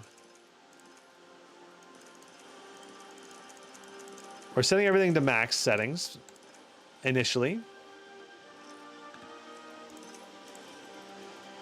And we're going to pop into the firing range. And we're going to see what we get. And then we're going to switch to low settings and actually play the game. Massive L says 120 hertz 16:10 OLED on the ZenBook Pro is crazy, especially since it's glossy. I bet you it looks really good, but I would definitely, I think for me, I would rather get on 165 hertz mini LED display, you know? Okay, so look in here. We're about to do this and move this back. Okay. So I haven't played Apex in a little while, so I'm going to be a bit rusty. Got to change a couple of these buttons.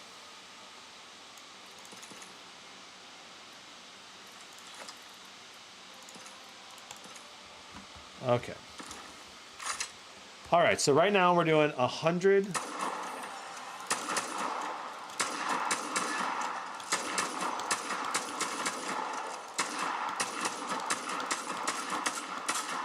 $108. You know, ultra settings is fairly taxing.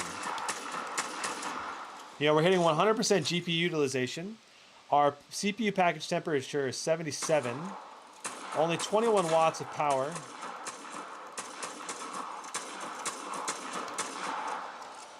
But our GPU utilization, 108. That's very good. We're getting a lot of GPU utilization. You know, it's important to recognize that we're at QHD resolution. All right, so let's go ahead and set everything. So we averaged 108. Our 1% lows, 97. That is really good.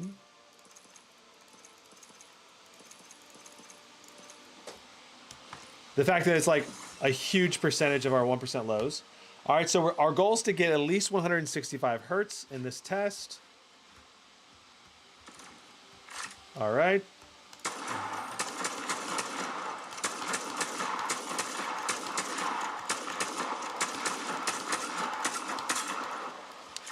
Yeah, I can see that there's no ghosting on this display to the best of my knowledge. It feels very responsive, very easy to aim. I haven't been able to play Apex lately.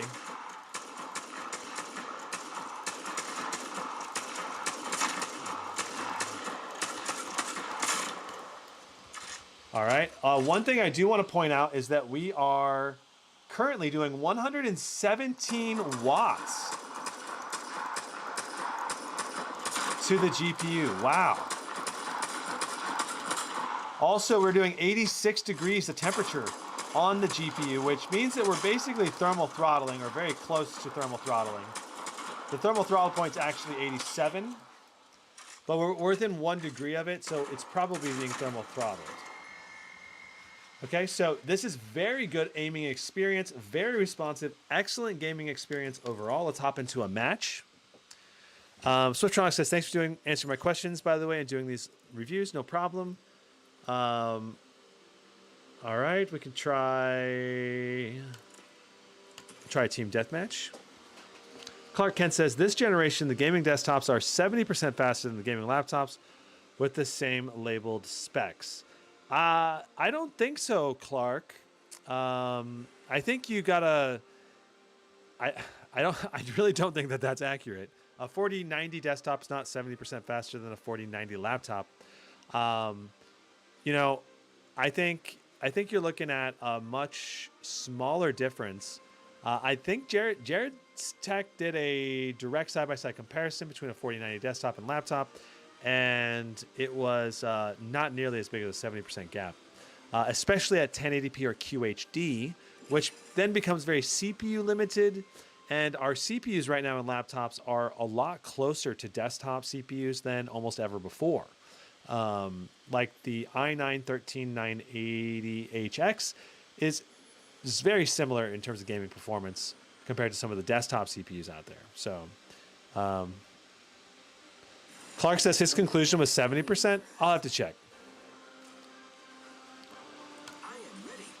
But I think, especially at 1080p, it was not 70%, if I'm remembering correctly.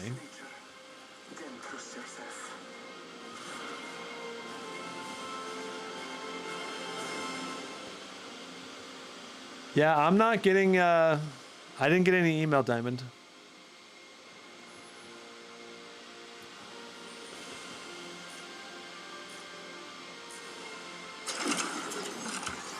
Okay, so here we are. Let's go ahead and do this one. All right, I've reset the FPS counter.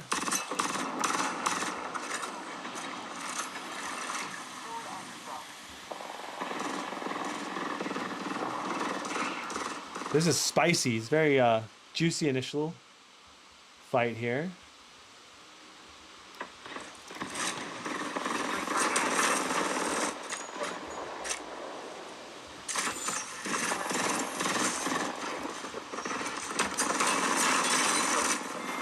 Ooh, we got annihilated by like 3 people at once. Okay, I'm gonna have to scooch this over. I need a little more aim space.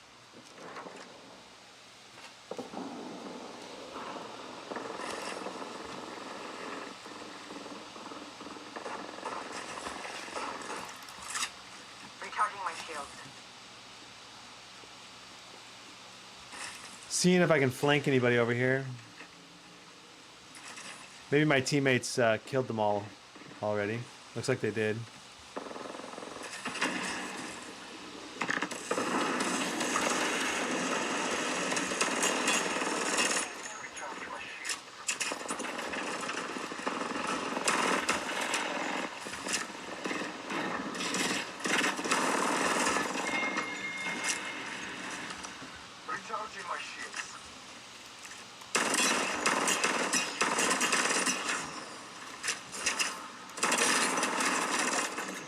Goodness gracious. Recharging We almost died.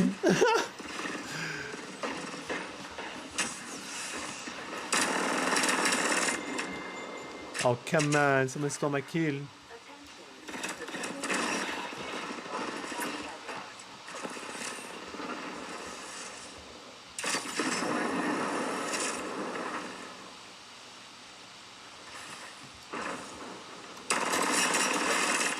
Oh. Maybe I shouldn't be using an R99 right now.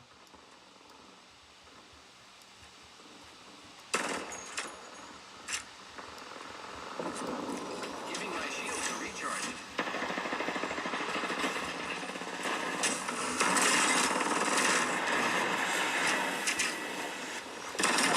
Yeah, we got one. Recharging shields. I knew I couldn't reload there. It's all good. Okay. Resetting this. I moved the camera a little bit. Okay. Okay, so checking chat. Let's check in with you guys. How does this compare to a 3070 Ti laptop? 3070 Ti laptop's definitely going to have faster raw power, especially for the money.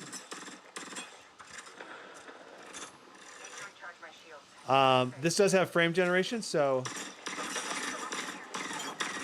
you know, in frame generation games, you're definitely going to get more FPS.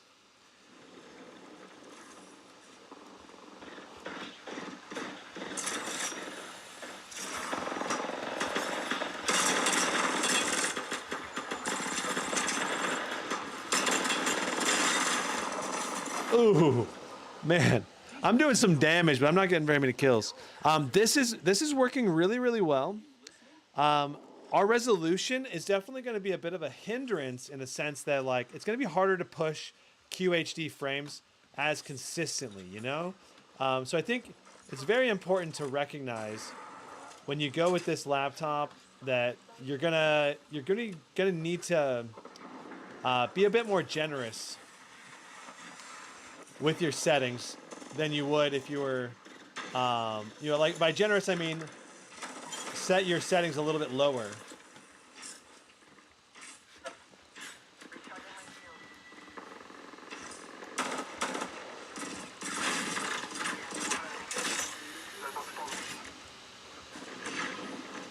Interesting. I was like, where'd that guy go? Found him. Giving my shields a recharge. Okay, so overall, this is a very good game, gaming laptop for Apex Legends. I mean, I would be happy with this experience, given the fact that I'm not quite hitting the max frame rate. But obviously, if you're super competitive, I mean, if I was buying the G14, I would buy probably the 4090 version of it, because I would have the money for that.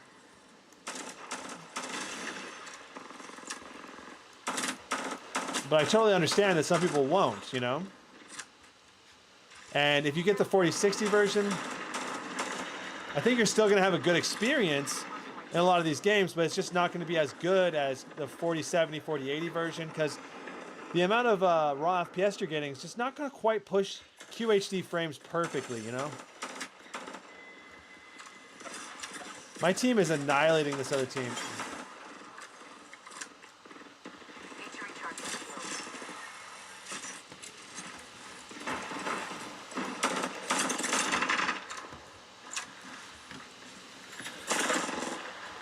This Pathfinder's pretty good. Oh, you got me good. All right, so overall, very good experience in Apex Legends. Let's move on to Call of Duty Modern Warfare Warzone 2 and see how it does in this very CPU-bound game. Which version of GPU is this? This is the RTX 4060 variant.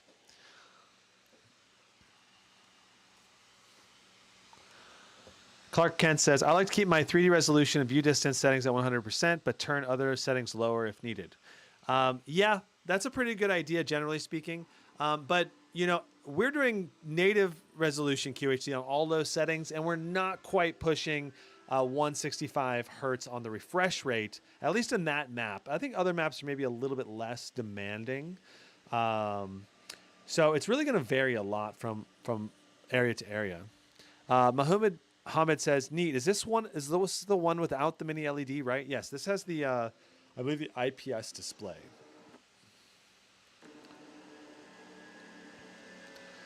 So we'll need to restart. We might have to sign a couple of like agreements here too. We'll see.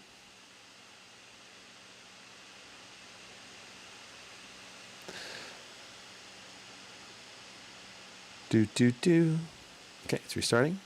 Atibus says, could it run PUBG at 200 FPS on QHD? I'm not sure. I haven't tried running PUBG in a long time. But I'm confident it could go over 100 FPS at QHD. But I'm not sure if it could push over 200. Possibly. Especially on all low settings or very low settings. You know, a lot of people in PUBG play on low settings because it lets you see through like foliage and stuff like that better. And makes people, you know, stand out against other objects more starkly as well. So, okay, so taking a look at what we're doing, we got 165 hertz refresh rate, 1600p resolution. We're going to set it to minimum specs. We want DLSS on quality. And we'll set textures to high. I believe all of that is correct. We're going to apply the settings. All right. Beautiful. Now we're going to go down to Warzone 2. If we can, we're going to do Battle Royale solos. There it goes. Let's go ahead and hop into a match now.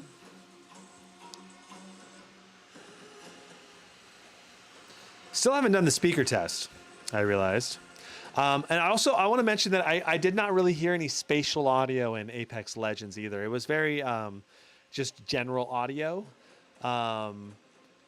It's, you know, some people are going to be really disappointed by that. Some people won't really care about that because they're going to use headphones anyway. Like, the Blade 18 has really good spatial audio, but it's still not as good a spatial audio as actually using headphones. So headphones, I think, are still required for competitive games, but the spatial audio in casual games is very noticeable and really awesome. So, Moose says, I love you, like la la la, yeah. Mahmoud says, any coil whine so far? No, I haven't. I have not heard any coil whine. How are the fans sounding? I'll go ahead and mute the sound here. Let you hear the fans a little bit. Oh wait, maybe I am hearing a little coil whine. Yeah, I think I am hearing some coil whine. When I listen carefully, put my head a little bit closer. But you can hear the fans. They're actually, I think, a bit quieter than most of the laptops out there. I would say these are probably about 55 decibels to 56 decibels, if I were to guess. I really need to buy another decibel meter, and so I can do like more technical measurements or whatever. What's up, Ninja Boss and Zballs? Thanks you guys for being members. Appreciate you. Are you testing games with integrated GPU on or off? We're in dedicated GPU mode right now, so it should be all NVIDIA GPU only.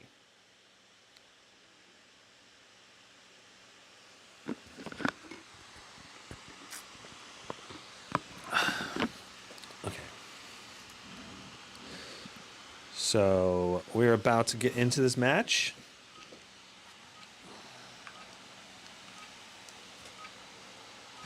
I think in terms of competitive esports gaming, if you're going to use this laptop for that, you'd want to expect to kind of sit pretty close, even for casual games, you know?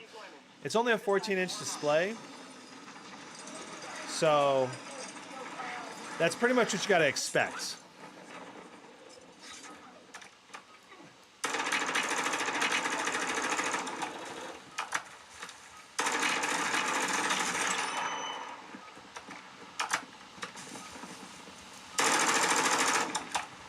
That was not a person on the ground, LOL. Ooh, you got me. Are you getting the Legion 7i anytime soon for testing? Yeah, I ordered one like a week and a half ago or so, and I have got it should be arriving like today or tomorrow. And so we should be able to do a Pro 7i with an RTX 4090 review like this week. So really cool. Wow. These speakers are very loud. I'm having to talk very loud over these speakers right now. I'm going to turn the speakers down a little bit. Very immersive. Is the transition from 16 to 14 significant? I think the 16 just lets you sit a little bit further back from the machine, you know, from the laptop, which I really like that you can sit a little further back.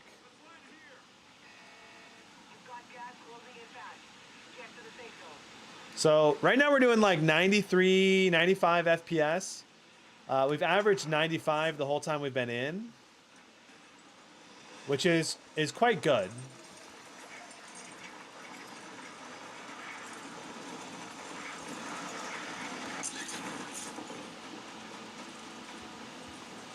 But it's not as good as like what we get on the i9, right? Like the i9, Intel i9 is doing closer to 140 to 155 or so. And so in this exact same scenario. So here we are, we're running down the same highway road or whatever. We're doing 85. Our 1% lows are decent at 60 right now, but still, for low settings, this is not amazing, you know? Like this is certainly playable. It's smooth, it's fairly reactive.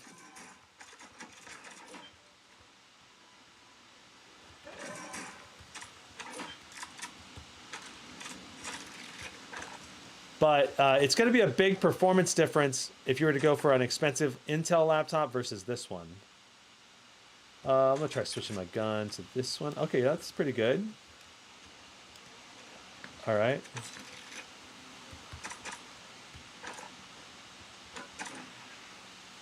Let's see here.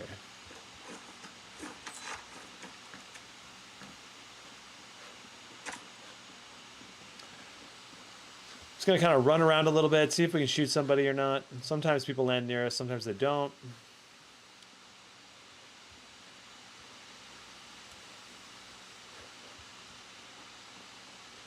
I kind of try to look at the same area of the maps and the same area of the game so we can get...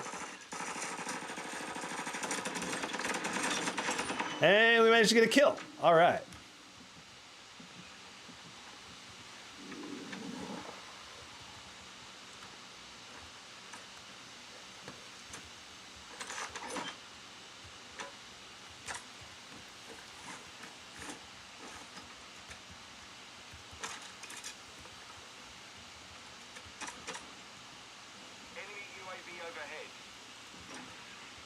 So, overall, this is going to be a good experience in Warzone, especially for a really ultra portable laptop. But it definitely is not as good of an experience. You know, it's clearly an inferior experience compared to the i9. Or even the higher end 7945HX, which was getting like 125 to 135 FPS in these same areas of the game.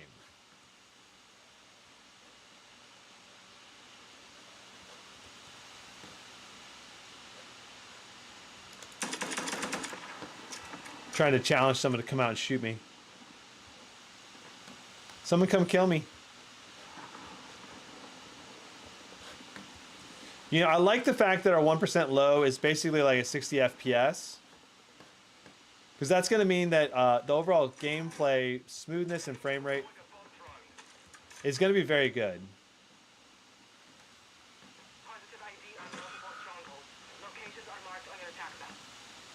There are now strongholds in this game. I don't know what that means, but cool. Whee. Okay, taking a look at our temperatures, we are hitting 95 degrees Celsius on the CPU, which is very hot. That's basically thermal throttling.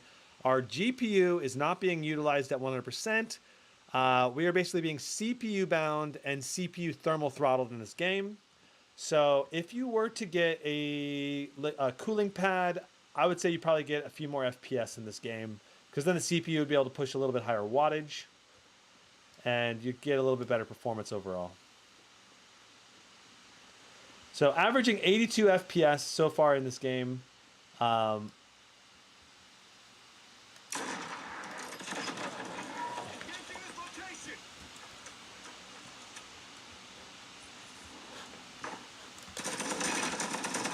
Yay, okay, so someone killed us. All right, so 82 FPS, 56 for a 1% low. I like it overall. I think it's gonna be a very good experience for the laptop category, but I think you're gonna get better performance in Warzone 2 if you are a Warzone player and you wanna get the most FPS. Going something like the Stealth 14, I think it had more FPS in Warzone because it was an Intel chip. All right, checking out the chat here. Clark Kent says, I'm so used to Fortnite. When someone tries to shoot me in other games, I press the vertical wall button and get shot. Oh, yeah, I got you. It's like your building instincts kick in and you die because you can't build. Addyboss says, would you pick Intel or AMD for a gaming laptop? So if you want the mix of like better battery life, that's really where I think AMD has a big leg up over Intel this year. So the better battery life is really the primary reason to choose Ryzen because it can have just better battery efficiency. But for actual gaming performance, if that is your focus and you're okay with like, you know, more like 4 to 6 hours of battery life, what you're going to get with Intel typically, you know, like I think with this laptop, you're going to get like really good performance on your battery life, more like 7 to 10 hours of battery life in web browsing, you know, which is going to obviously be a lot more.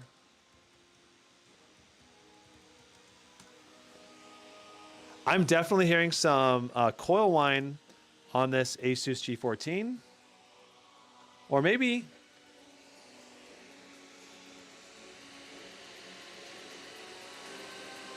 Oh, it's not coil whine. I'm not hearing coil whine. What I'm hearing is the fan. I'm hearing the fan kind of like the bottom of the laptop's being pressed, I think, by the SSD underneath it. And it's causing, you know, it's causing the edge of the fan to kind of brush up against the, I guess, the bottom of the laptop, the underside. So when I don't press on the bottom of the laptop, I'm not hearing anything. So that's good. I was like worried we're getting coil whine, but we're not getting any coil whine. All right, so as far as I can tell. All right, so here we are. CSGO QHD. We're obviously looking for over 165 hertz on the display. But this is going to give you an idea of how the Ryzen 9 7945HS actually performs in CSGO. It's obviously a fairly lightweight title. I'm very curious about Counterstrike 2. I think that game is going to be really awesome. Really looking forward to it. 300 FPS so far, 250 approximately, hitting the 300 mark, right around 300. Very good performance overall. One of the key things we're looking for in CSGO is what's the performance like when we go through the smoke. So right here in a moment when we turn around, now we're getting about 180, 60, down to 45, and now back up.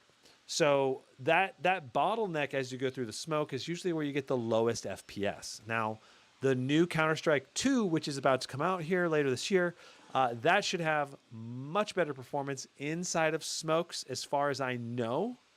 We'll actually have to see. But right there you can see we once again dropped fairly low on the FPS in CSGO, and that's because of the CPU being a bit bottlenecked. That's the primary reason.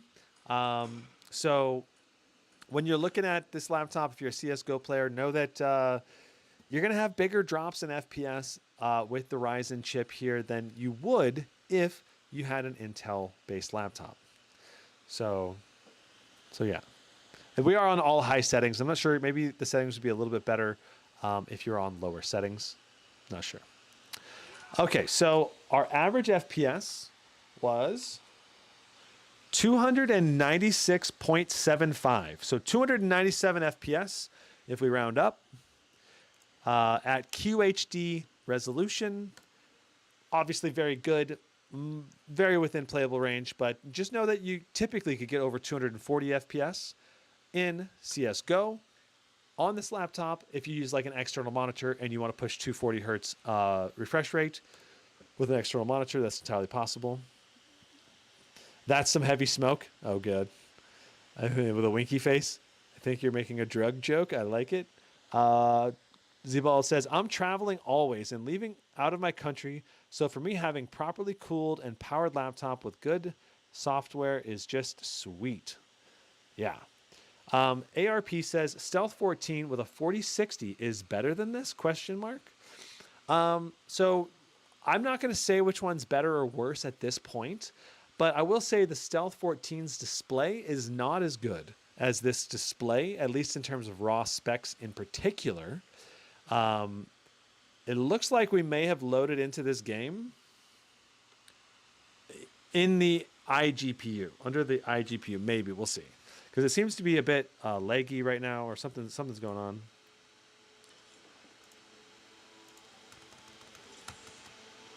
Okay, maybe not. I think we're all right. It was just kind of loading in, I guess.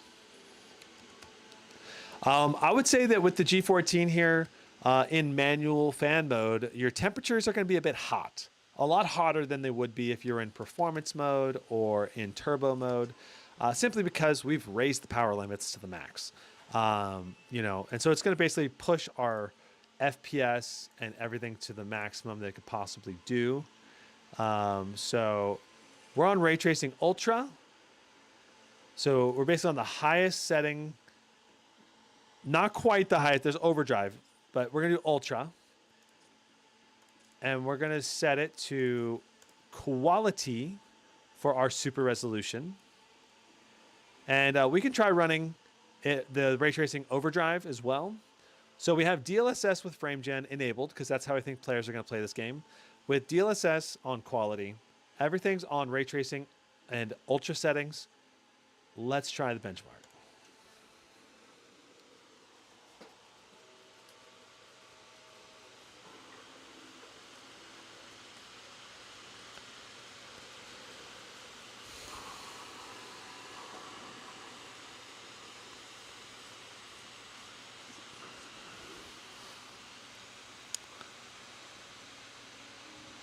Okay, so QHD plus 1600p resolution, 49 FPS so far. We're doing 106 watts to the GPU, 109. We had a little drop in GPU power, interestingly enough. 107 watts, 110 watts. Our CPU is doing 22 watts. Very good. Our CPU temps are pretty good at 75. Our GPU temps are still a bit spicy at 81. Obviously, we could power limit the GPU down a little bit more and get even better temperatures. But we're getting overall certainly playable FPS. If I were to tweak this to make it even more playable or a better overall experience, I would probably try setting my... the first thing I would do is I would set my ray tracing... Well, I would set DLSS down to balanced for sure first. And then if I still wanted more FPS, I would set my ray tracing settings down a little bit more, or just turn off ray tracing entirely. Okay, so we got 51 FPS for our FPS average. We hit the max at about 60 FPS. Overall, pretty playable. I don't think it's going to be like a horrible experience. Gaming at full resolution on ultra settings with ray tracing enabled. That said, if you're using FrameGen, I usually prefer to push like above 70 FPS, and then you add frame generation, like with frame generation, you know, 70 plus FPS, just because the generated frames are going to be a lot less noticeable. So like if I were to tweak this, let's just try a couple setting changes. Let's go down to balanced for our DLSS. And then we could try ultra. Let's try ultra settings with balance mode. You got to remember that we're on QHD resolution, so DLSS on balance is actually still going to look really good. All right, so let's go ahead and let's run the benchmark on that. Max P 4080, 4090 is double of this FPS in perspective. Yeah, well, the 4080 and 4090 actually a little bit more than double, right? It was actually closer, I think, to like we've had anywhere from 125 to 140, I think, approximately in this benchmark with the same settings. So certainly a lot better performance.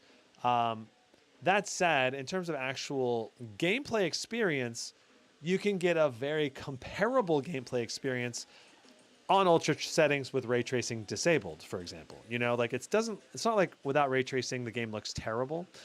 I do think ray tracing still looks better though.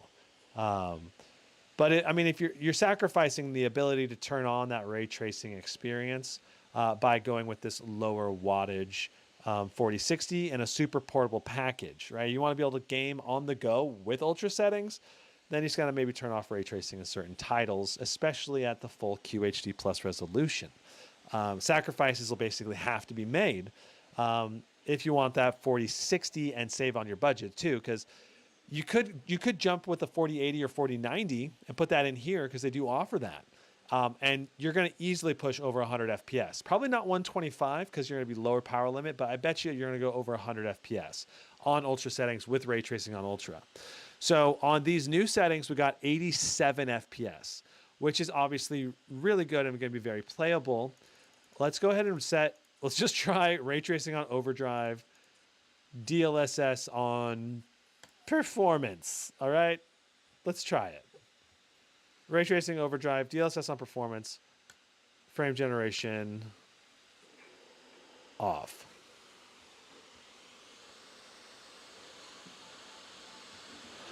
Diamond plays. I'm sorry, man. I don't just give people random money. Sorry, man. All right. So, King Dragon official, Zabald's Legion. Okay, so wow. So ray tracing on overdrive, only 32 FPS right now. With DLSS on performance, which is much lower resolution as well. And I'd say right now with only 32 FPS, the generated frames are much more noticeable because they get a little bit more fuzzy around the edges. Then normally you don't really see the fuzzy. So it's very important to recognize that. Try overdrive native. I mean, it's going to be like 10 FPS or something. Like, there's no point. We already know it's not going to be playable because this is not playable. You know. I should get the 4090 version.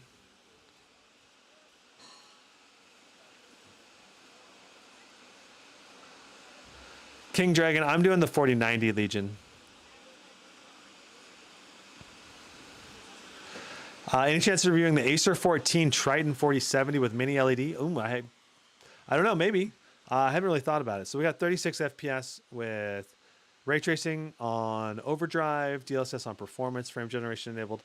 Certainly not playable. So overall, you're going to get a great Cyberpunk 2077 experience, but you're going to have to turn the settings down a bit more than you would in a 4070, 4080, or 4090 laptop. Let's move into Dead Space. LSP, I got to keep moving through the benchmarks. I can't just do a bunch of benchmarks randomly, you know? Like, I have a limited amount of time I can live stream, so I hope you can understand that.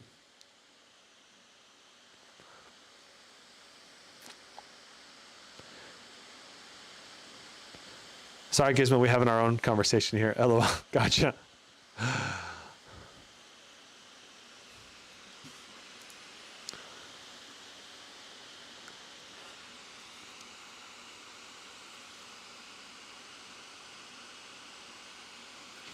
LSP says okay. Yeah, sorry, man. It's just like, you know, if I do that benchmark, I have to not do another game, you know. That's like the example, for example. All right, so we're gonna do ultra default settings. We're gonna be on quality DLSS mode. We are at full 1600p resolution.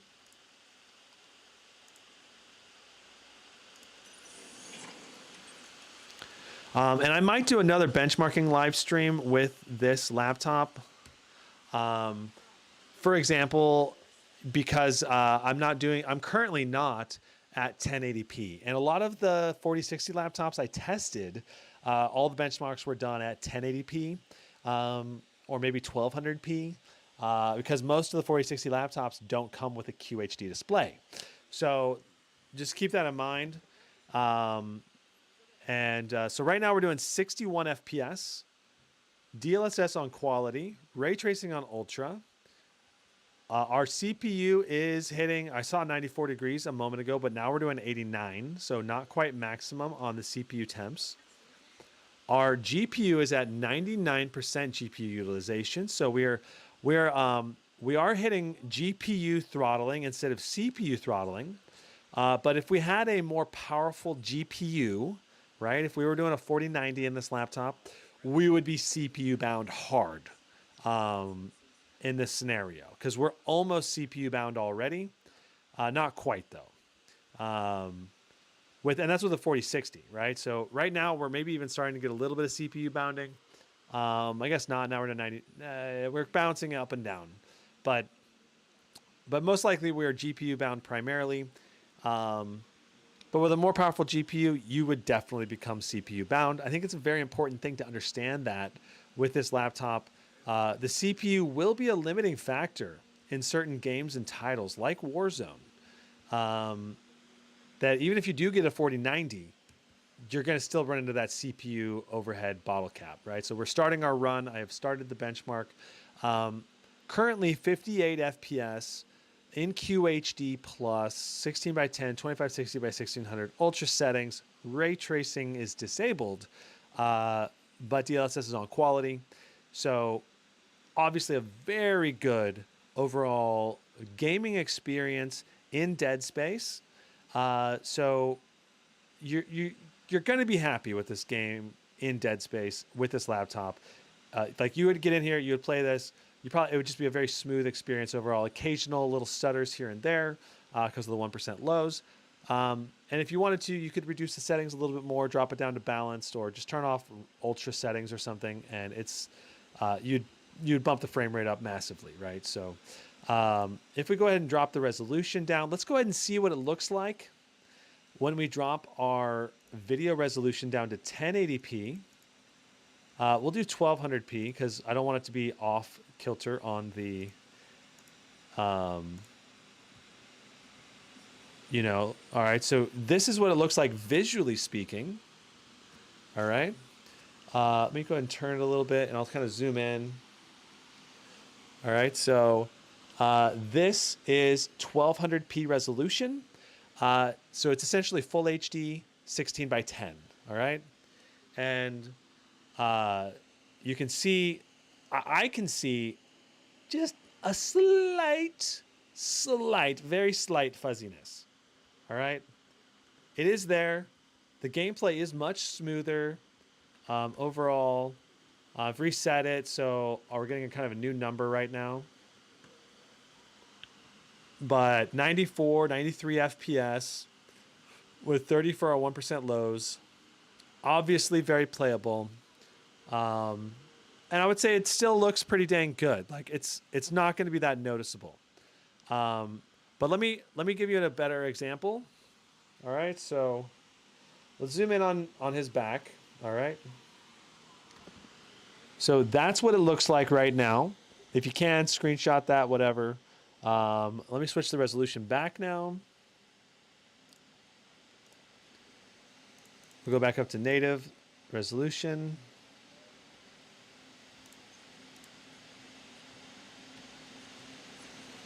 All right, and that's what it looks like at full detail. And I can just see like the little bit of finer detail, and like the little etchings around his armor, stuff like that is just a little bit sharper when you're at the full resolution. But it's not like it's an awful experience or something at 1200p.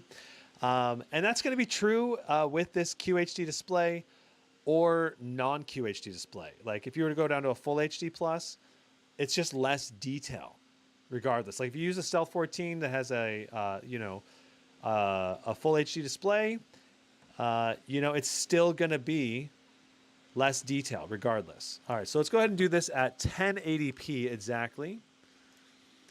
So popping down to 1080.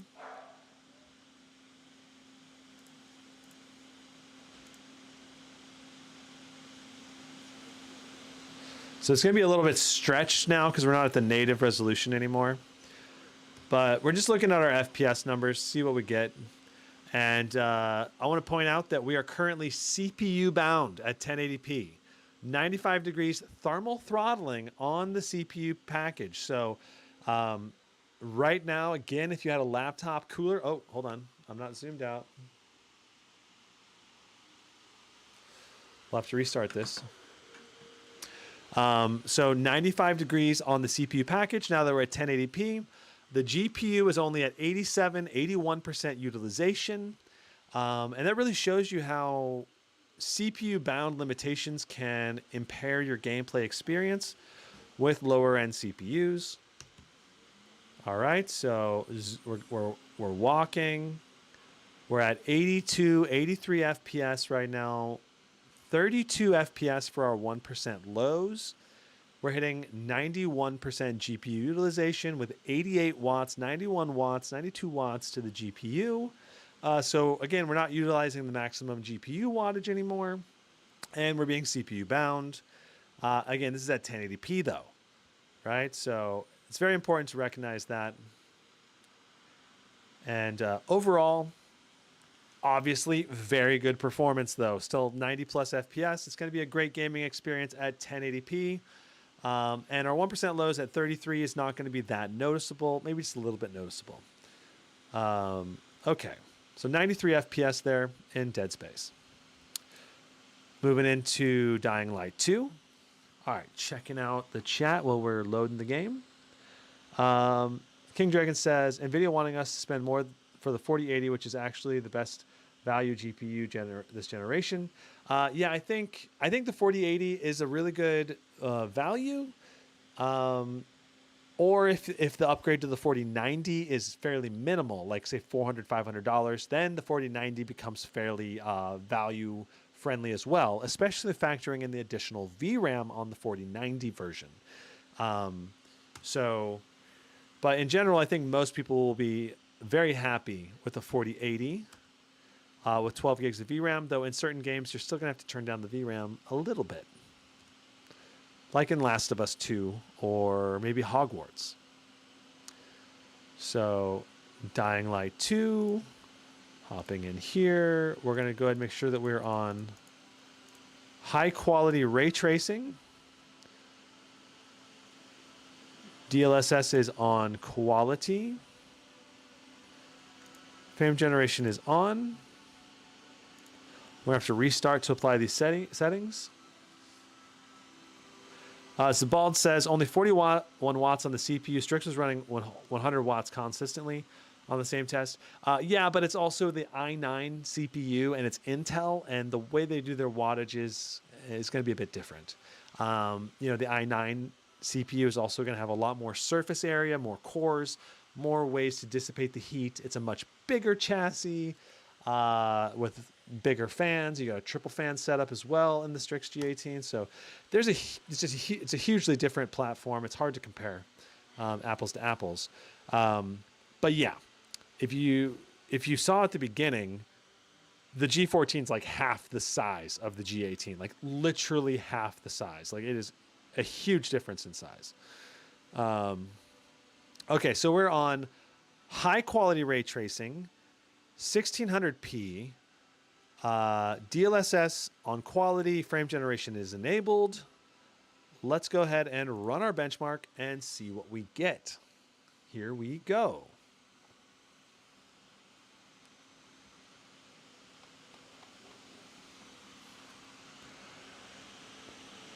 Todoroki does not like matte displays.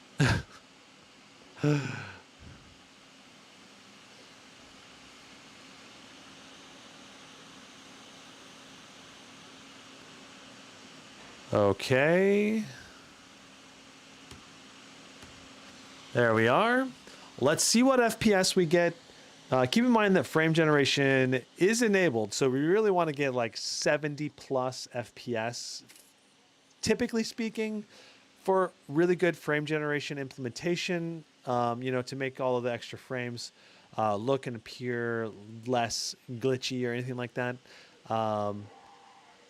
Like, this is looking pretty good right now, 67 FPS. 1% lows are pretty much irrelevant because in between loading the scenes, it kind of stutters. So that messes up with the 1% low performance. But our actual FPS at 69, like the gameplay looks good to me. Like it's looking excellent right now. And keep in mind, we're QHD+. So very high resolution for a 14-inch laptop. Very high performance levels right now. Looking at our wattage pull, we're doing, oops, I bumped it. We're doing 111, 109, 110 watts to the GPU with 99% GPU utilization, 114 watts there at the end. So it's nice to see that this is pulling higher wattages than the Zephyrus G14, for example. So that's very, very good. But,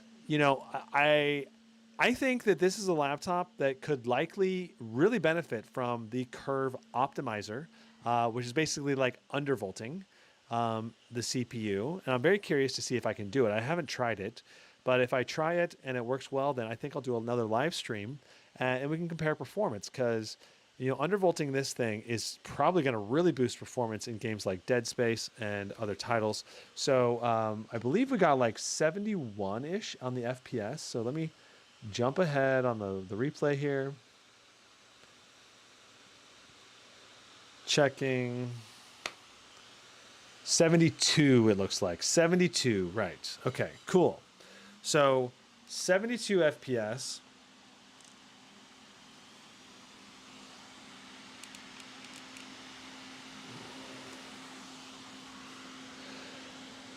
And that's obviously very good.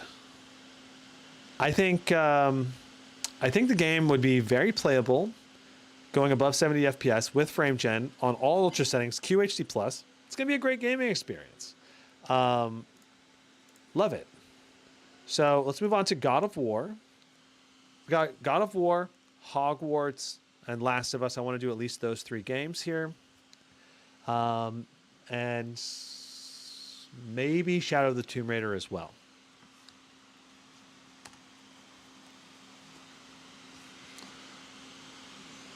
Okay. Gizmo, please tell me your rating of managing software by brand. I would say that Asus is really good, but sometimes they don't offer as many advanced options like MSI does. But the nice thing about Asus is that you can pretty much do all your driver updates through Windows Update. So even your BIOS updates. And I have never had a problem with that. Like with a BIOS update failing on me. The thing about Asus is it does it automatically though. So sometimes it worries me that what if it did the update and I don't have a way to back it up or something. But anyway, overall in terms of controlling it, I love Asus's options they give you. User customizability in Armory Crate is really good and very reliable, at least in laptops. That said, for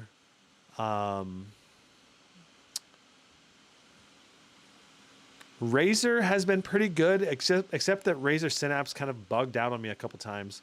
Overall, I still like Razer's software, as long as it's not being buggy. Okay, so God of War, Ultra Settings, QHD+, 16 by 10, 2560 by 1600. DLSS on quality. We're doing 53 FPS, 31 for our 1% lows. This is extremely gorgeous and playing really, really well. So 55, 35 for our 16 by 10. Let's do this one more time at 1080p. Just because it's going to let us have something comparable with some of the other RTX 4060 laptops out there. So we'll flip back over here. And let's do display. We're going to go 16 by 9. Oh, yeah. That's right. So God of War is going to require us to go into our Windows settings. And we actually have to set it to 1080p. Feels a bit silly, but that's what it requires. So now we're 16 by 9, 1080p, DLSS on quality, and we're still on ultra settings. All right, so wow, the FPS difference is not that big. 60 FPS right now, but our 1% low is much better at 54 FPS.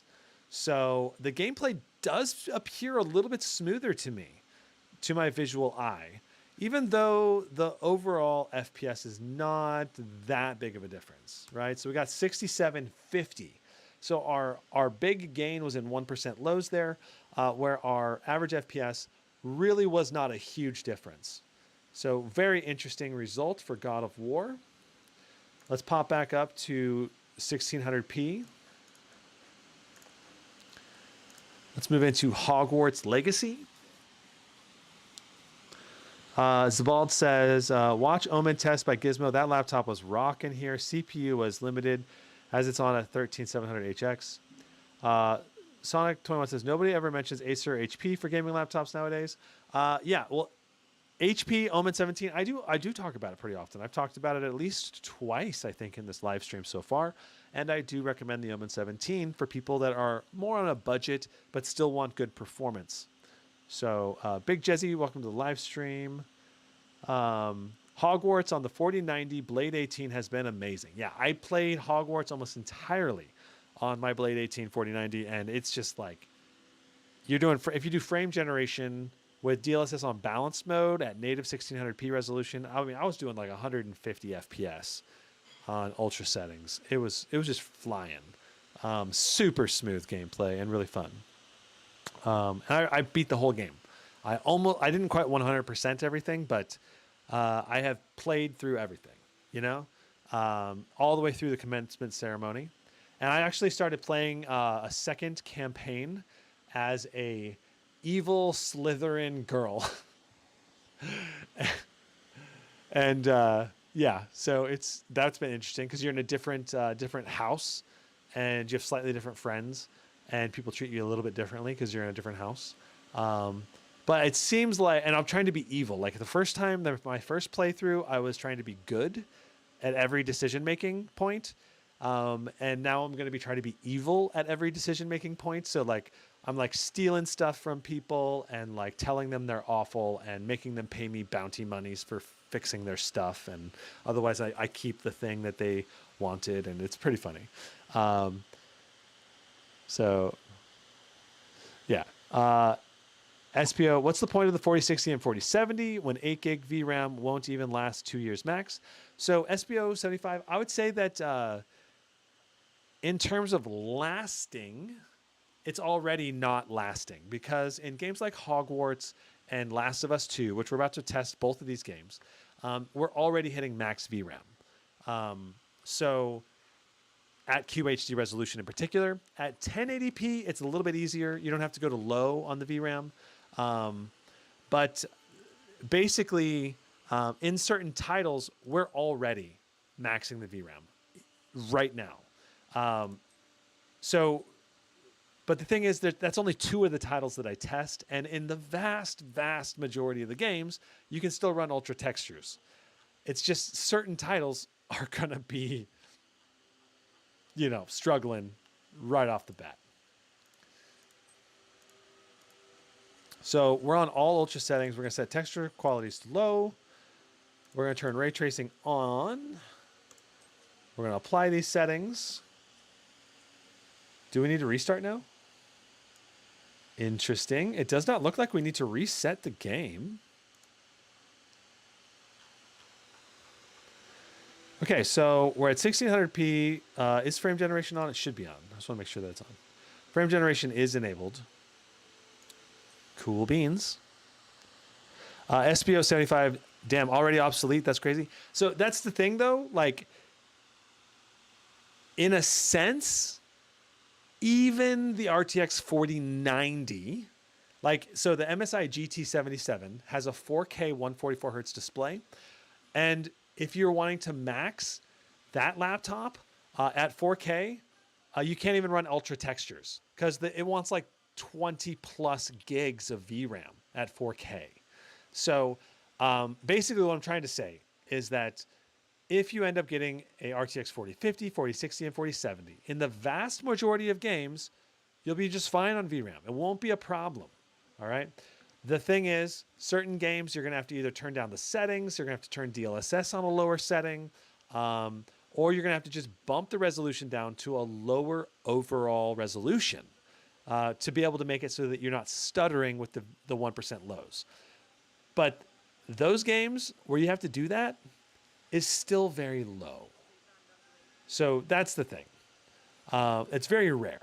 In the vast majority of games, it's still not a problem.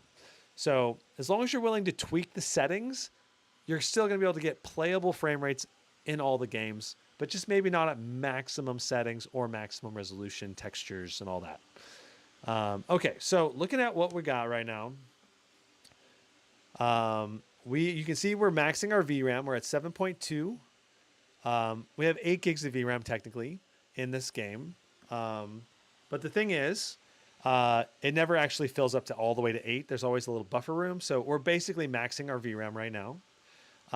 We're hitting 67 FPS. Again, we're at QHD plus 16 by 10. Ultra settings overall, ray tracing is enabled.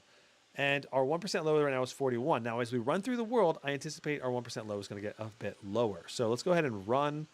And, oh, I'm going to go ahead and back up. Oh, man, we're already stuttering pretty hard there.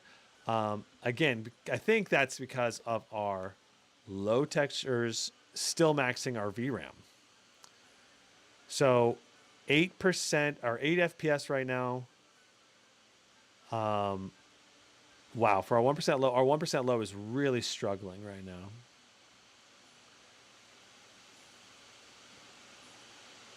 So we ended up with 58 FPS with a 8 FPS for our 1% low. Are we able to go? Is it pushing above 60? I just want to make sure that it's pushing above 60 in the gameplay. Yeah, okay. I just want to make sure we weren't capped at 60. So if you were to tweak the settings in this game and still have a good gameplay experience, first thing I would do, let's just try dropping our DLSS to balanced or maybe even performance. But look what so we went down to balance. Look at our VRAM usage. We are now not VRAM capped. All right, so our 1% lows are at 30 now. We're just under the VRAM cap, just barely right now. But as we run through, we may still run into the VRAM cap limit. We're at 7. We're getting close to it. So, yeah, it's still not ideal. Let's try dropping down to performance.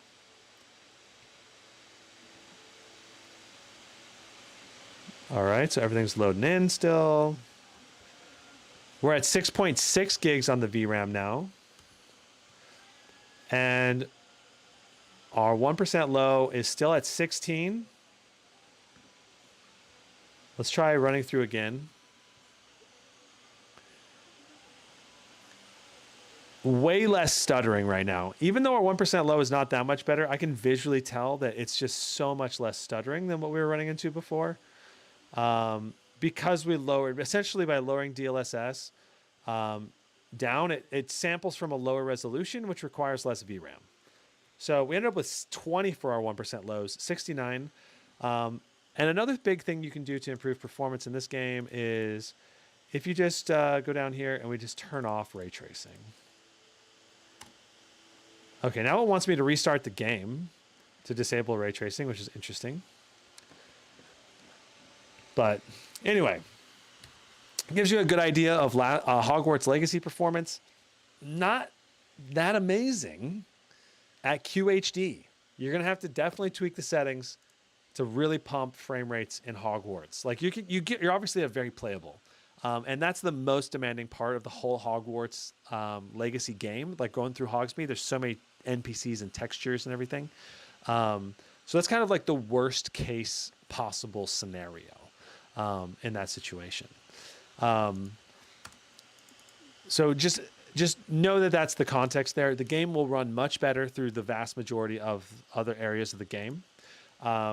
But that's kind of like, I always like to test worst case scenario, typically in most of these games, especially when it comes to VRAM. So Xborg says, I had the Zephyrus G14, but had to return it because there was a horrendous stench. In your experience, have you noticed a smell? I have not. Xborg, aren't you always getting, are you always the one mentioning the smell? That like you keep buying several laptops and you keep getting bad smell? Hogwarts was still running. You said that, but it was just closing down in the background. It's off dunning. But thanks for looking out. I appreciate that. You says, could you try 1200p on Hogwarts like on Dead Space and tell us about the details? Oh, that's a good idea, Moo, but it's a little bit late at this point. But yeah, if you went down to 1200p, it would definitely massively improve your VRAM limitations because when you lower the resolution, the size of the textures come way down. So you would definitely have better 1% lows and higher FPS overall if you went down to 1200p, which kind of, in a sense, almost makes me wish that was the default display for the G14. Simply because then I don't even have to really talk about the VRAM limitations very much because it's going to be extremely rare that you run into them at 1200p. But now that we're doing a QHD display, I mean, a QHD Plus display is still nice. I still love the fact that you have a QHD Plus display on this. It's just in more titles, you're going to run into that VRAM limitation. So.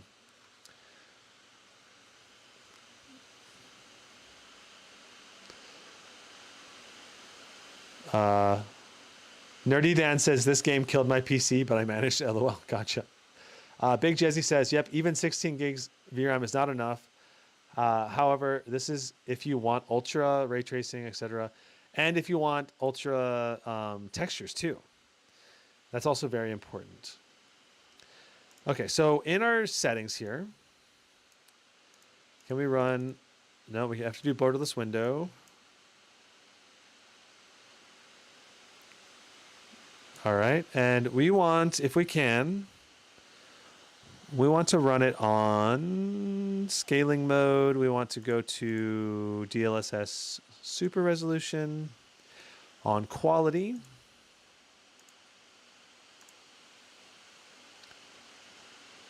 All right, very good.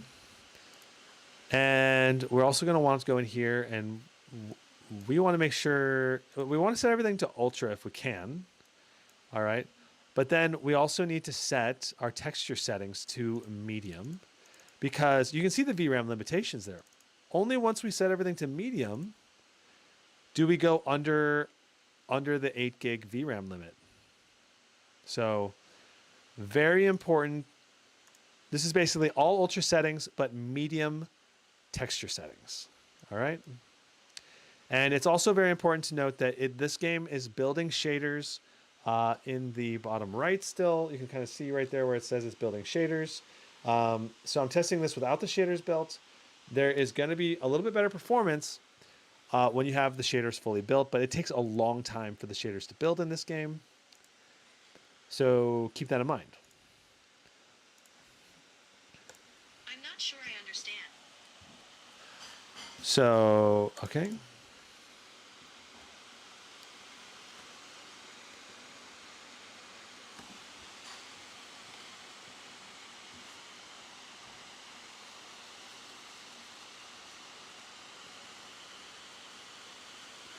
Crash of us. LOL. Yeah, we'll see what we get. We are going to see what we get. Notice that we are hitting the 95-degree cap on the CPU pretty often, even though we're on maximum fans. And that's just the way that's the way it is with this laptop. I don't think it's dangerous for the laptop. I think you're going to be able to use the laptop for many years with 95-degree temperatures. But just know that you are basically being thermal limited with this laptop, and utilizing a cooling pad is definitely going to boost performance overall. So I would highly recommend it if you can. I have been playing Last of Us, or at least I was, before I started traveling and being super busy with Carla. And I made it about, I don't know, a quarter of the way through the game. And yeah, I was getting fairly often crashes. I don't know, I crashed probably 6 or 7 times in about 4 or 5 hours of gameplay. And but at least the autosave system works really well, and you can load right back in where you were. Though, as you can see, it takes a while to load into this dang game. It's not a quick loading game for sure. So before we end this live stream, we have got to check the speakers out and the webcam. And I want to show you Windows Hello as well. And we're also going to do a summary of everything we've found out about the laptop so far as well.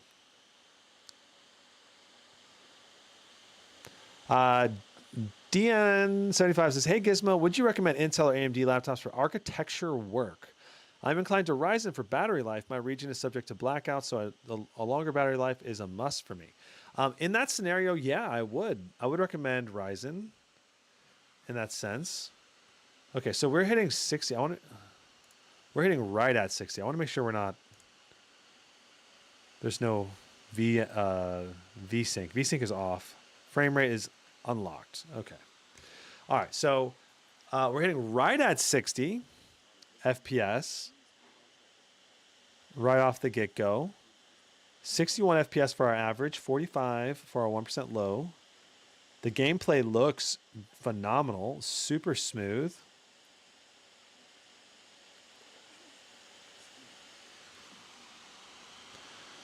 I'm doing it for I'm going to let you hear the audio. Still doing that. It's late. Good, what time is it? It's way past your bedtime. But still today. Please know by now I do not have the energy for this. Here, What's this? your birthday?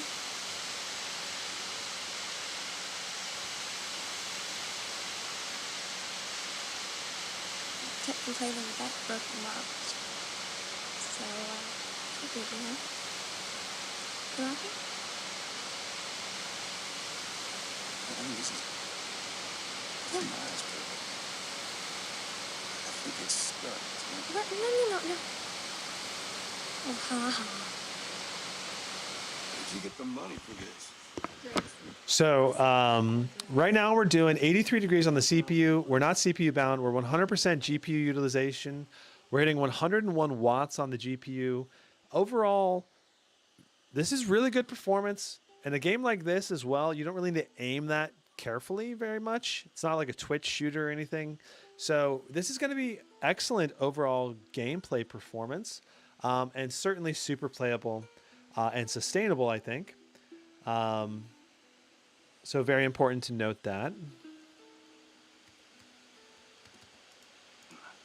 Man, the graphics in this game are so realistic, too. On ultra settings, DLSS on quality, it's just like, it's almost like photorealistic graphics.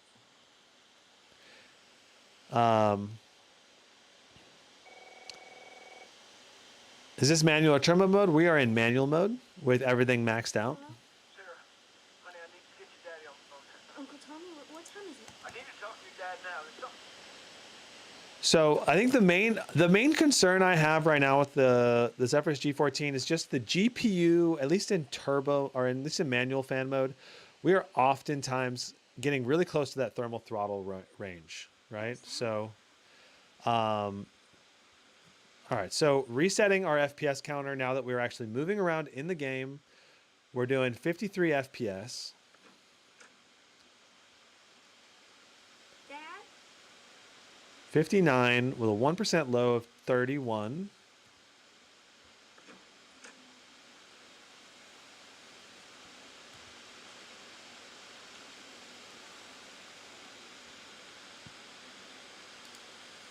Yeah, I mean, this is very playable, a very good experience overall. I anticipate the gameplay experience would probably be pretty similar to this for most of the game based on my experience.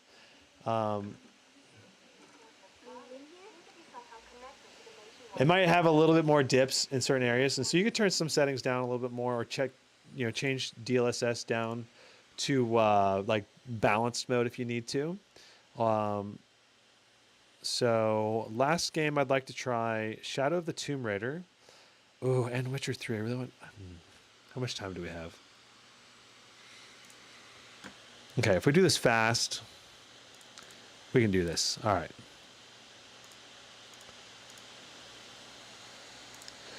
So we're doing highest settings, ray tracing on ultra, exclusive full screen, and it should be DLSS on quality. All right. Emal Ways right. 85 degrees on the GPU is crazy. Imagine the 4090. Well, actually, the 4090 may actually have a little bit better temps, maybe. If the surface area is bigger, it might actually help dissipate the heat a little bit better at the same wattage level.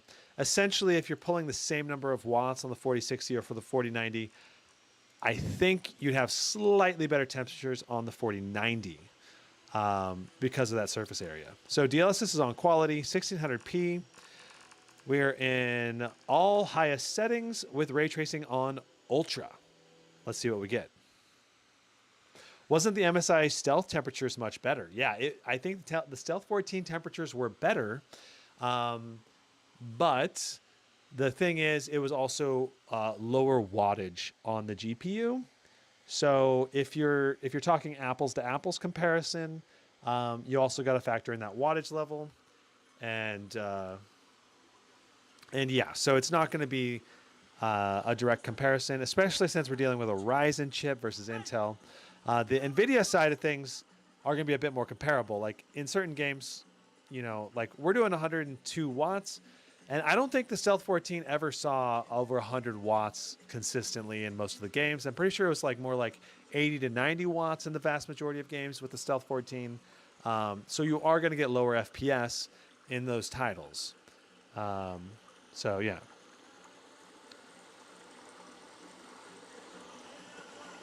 The screen detail is awesome. Yeah, no, this is certainly super high resolution display. And if you sit really close to the 14-inch monitor, you'll probably be able to tell the difference.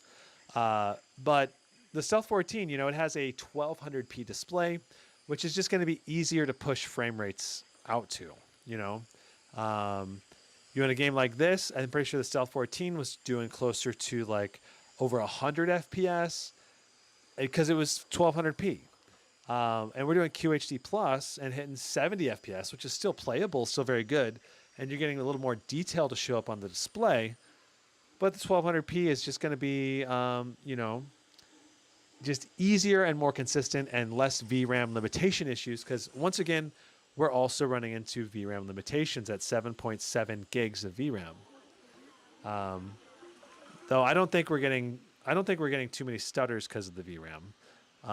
It's mainly just, I'm not sure. I think it's just close to the peak, close to the cap of what the VRAM needs or is capable of. So 110 watts of power, 111 right now. Overall, our GPU wattage in the vast majority of games were well over 100, probably averaging like 105 in most of the games. Some of the games were doing like over 110 pretty often. Like Apex Legends, I think, was doing like over 110 pretty often. But the thing is, when you're pulling that high of wattage, we were seeing GPU temps at like 86, 87, basically thermal throttle temperatures. So I really think this is a laptop where a laptop cooling pad will boost the CPU when it's a CPU-bound game, and it'll boost the GPU. Wow, 122 watts there for a moment. It'll boost the GPU wattage as well in those GPU-bound games. So yeah, and I did see 87 watts on the GPU, so we did hit that thermal throttle on the GPU, at least for a moment there.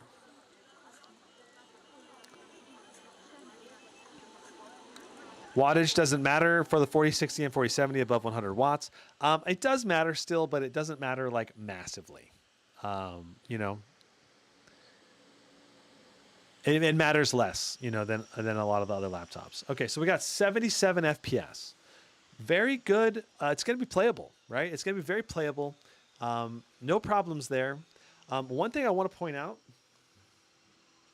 right here, the temperature of the keyboard, the WASD keys are warm. They're not hot, but like right here is a bit warmer, right above the touchpad. The wrist rest is just a little bit warm, but not hot.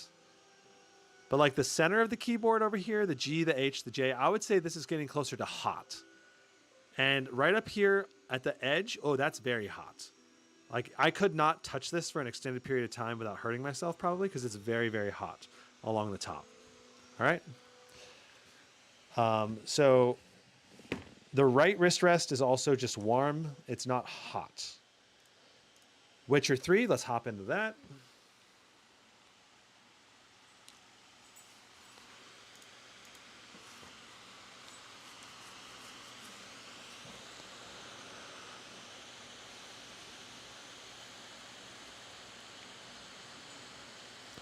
$87 degrees on the GPU is unacceptable.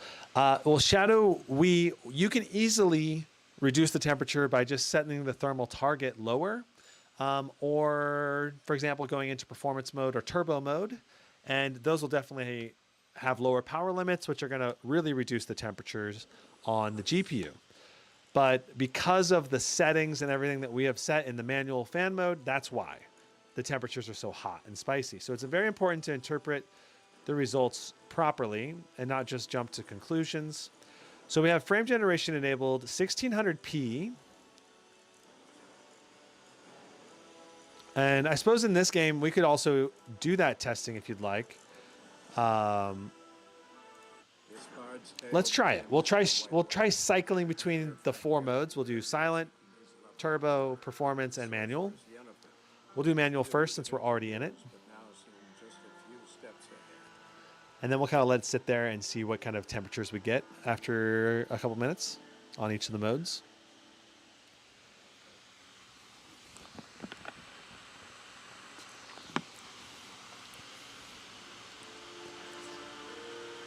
Okay. Okay, so for some reason we are not. Okay, I don't know if everything was just loading in or what that was, but we weren't pulling the full wattage on the GPU initially.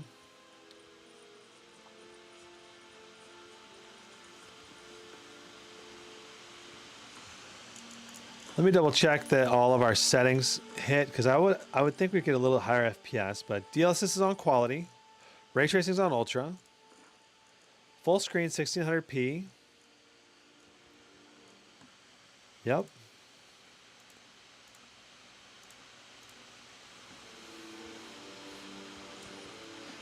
All of this is set correctly as far as I can tell. Once again, we're kind of getting close to the VRAM limitations. Right? We're at 7.1 gigs on the VRAM, which could mean that we're close to maxing it, or we are maxing it.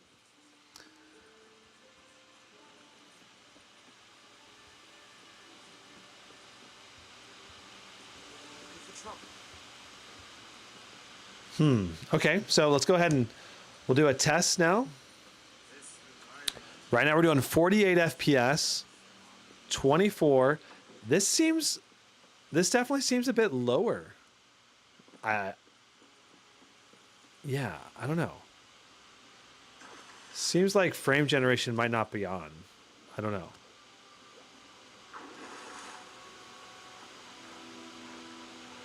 $54 FPS, 35 for our 1% lows. It's certainly playable.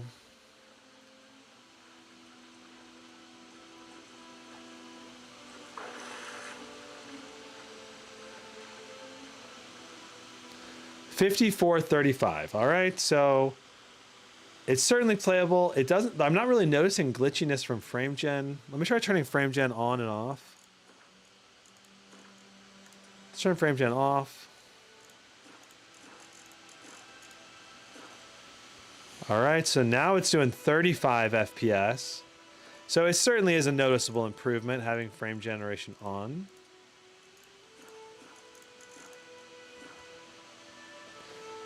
So frame generation is stuttering a lot as, I don't know, I'm guessing frame generation is trying to catch up or something. Okay, now that it's all loaded in, things are smooth again, 54 FPS. Let's try going into our video, display, actually graphics. Let's try changing DLSS down to performance mode.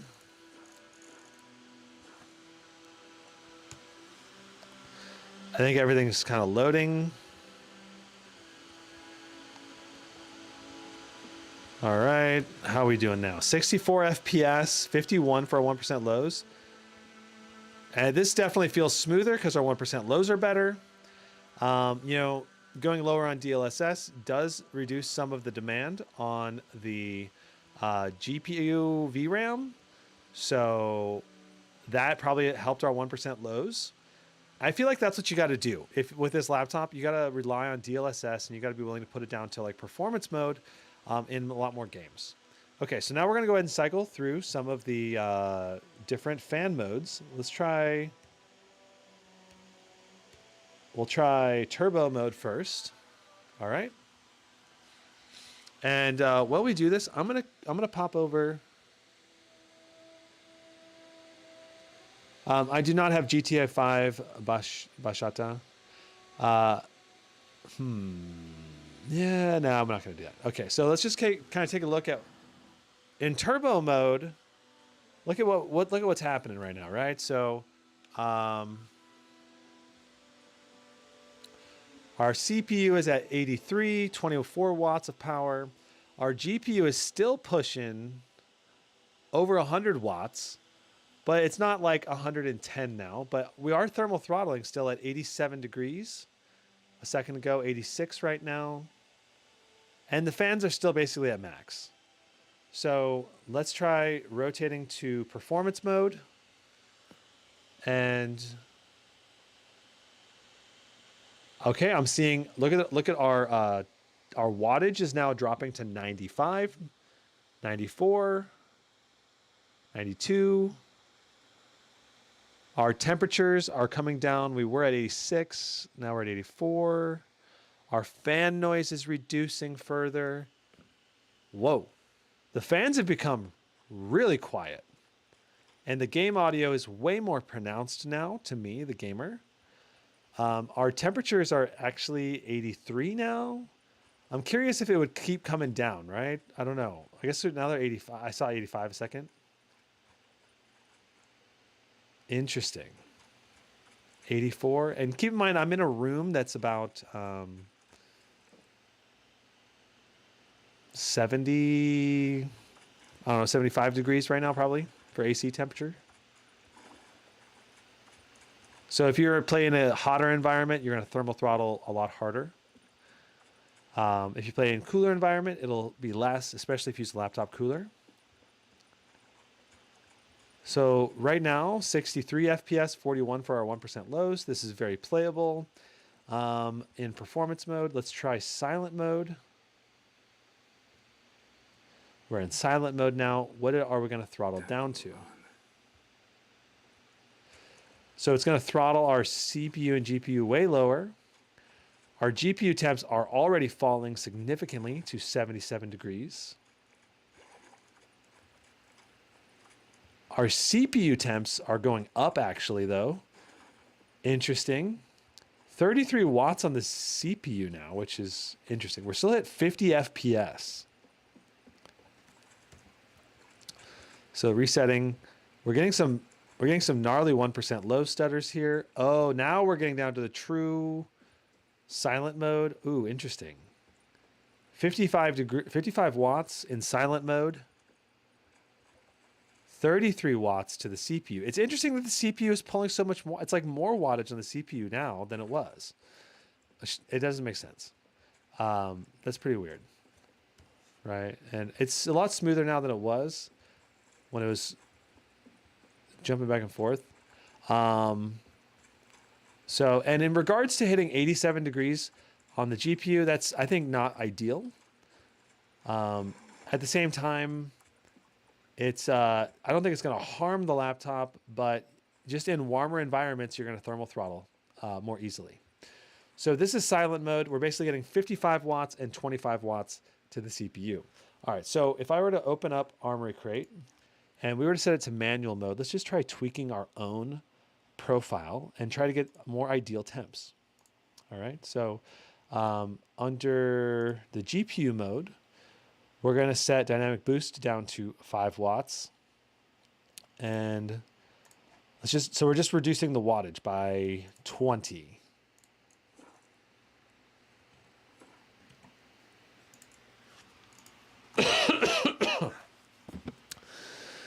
All right, so I'm waiting for the fans to kick in. The fans are still ramping up from silent mode. They take a little while.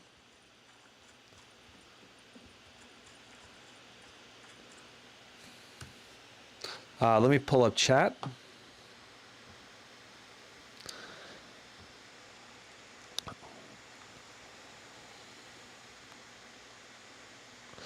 DLSS actually taxes the CPU, which is why a CPU limited scenario turn on DLSS does not improve performance. Yeah, that's true. That is true, unless lowering the resolution reduces the CPU load significantly. Depends on the game. But yeah, oftentimes it's minimal returns. A 4090 at 125 watts is probably going to throttle heavily. I knew a G14 and 4090 was sus. Yeah, I'm anticipating it would throttle. It's going to, well, we're already throttling the 4060, right? But the amount of performance you're going to get, especially with better VRAM, is going to be huge. You know, going to the 12 gigs of VRAM on the 4080 might be the sweet spot for QHD for most people. So right now we're still hitting our thermal throttle, but I'm pretty sure we would go lower if we gave it some more time. I'm thinking probably like the 83, 84 range if we gave it more time.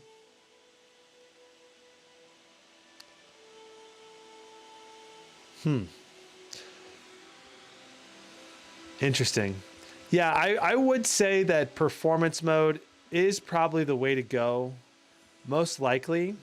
For people that are like wanting to balance noise and fan noise and game audio. And still have decent performance. Obviously, more advanced users could set up their own fan profile curve as well, and that would be a great option. Let's go ahead and test the speakers and the webcam. Let's do the webcam first. Okay, so here's the webcam. Hello, how are you doing? Hi, Grandma. Hello. There we go. So I would say in terms of image quality, I think it's above 720p resolution. I think it's probably a 1080p camera. At least that's what about it looks like to me. It's a bit grainy still. I'd say this is above average. I'd say this is above average for a webcam, but I don't think it's going to be particularly amazing. Let's go ahead and like it's not as good as it's certainly not as good as okay. I'm trying to get these numbers to get off the screen here. There we go. Okay, so let me zoom in on that so you can kind of see it. That's a picture. You can see good detail around the GH5 and the Lumix. Good detail around my teeth and my hair. Overall, it's a pretty decent webcam. Above average, certainly above average compared to most webcams out there. And you can see the Windows Hello element of this. If I go ahead and lock the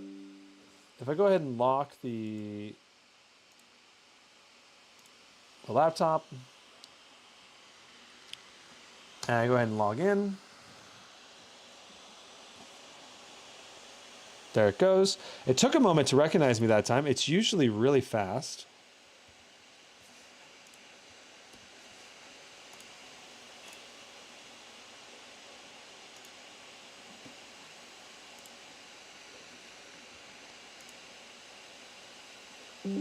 Well, I wonder why it's not letting me sign out. Interesting. I want to re-enable the Windows key.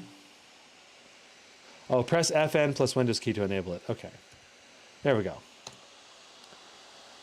Okay, so that was really fast. That was really fast.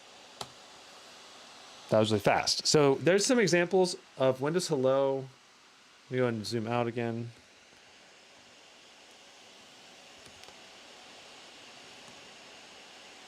So it happens really, really fast with Windows Hello.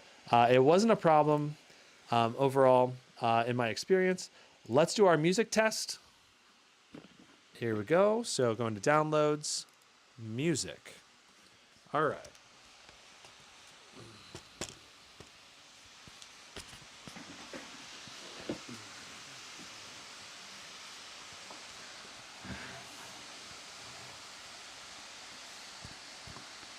Okay, so Peter Spacey Roar is our first song of the music test. And I'm gonna hold it about 10 inches in front of the laptop. We're gonna need to go ahead and change the fan profile to, I don't know, performance, that's fine. I just need the fans to be a little quieter.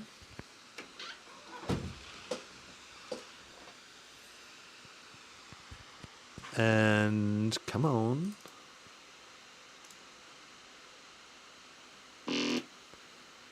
Cool. 100% volume.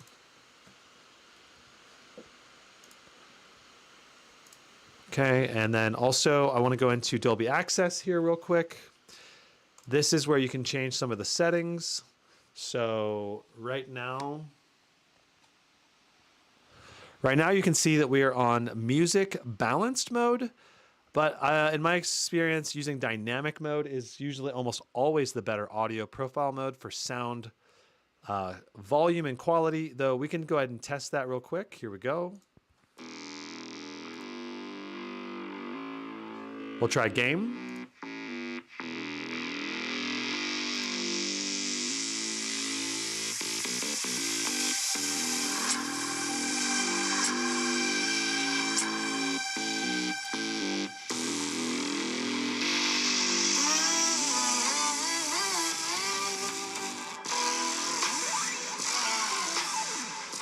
All right, so we'll use dynamic. It didn't seem to make too big a difference, but I think dynamic was about the best sounding or pretty close to it. Maybe music was also pretty good. All right, so let's go ahead and zoom out. And here we go. So about 10 inches in front of the laptop where your head would be. Maximum volume, Peter Spacey Roar.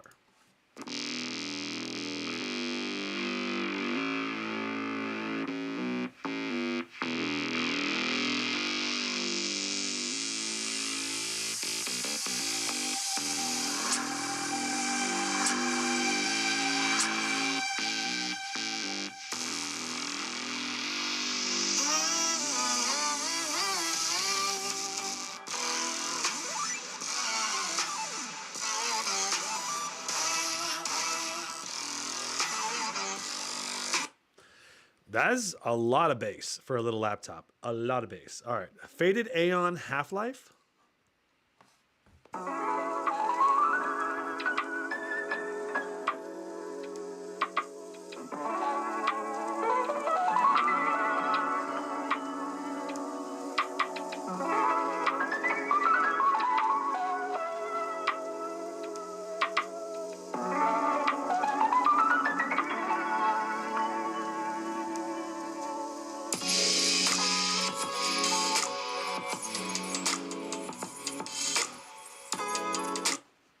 Okay, so Faded Aeon Half-Life.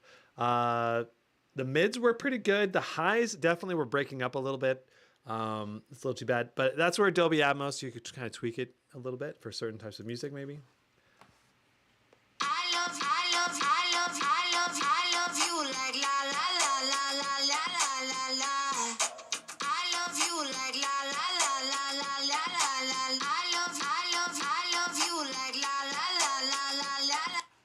So, yeah, I'd say I would say that there's a lot of bass, that the mids are pretty dang good, but the highs were kind of breaking up. At least with the settings that we had. I kind of want to try maybe doing music mode balanced and trying faded A on again.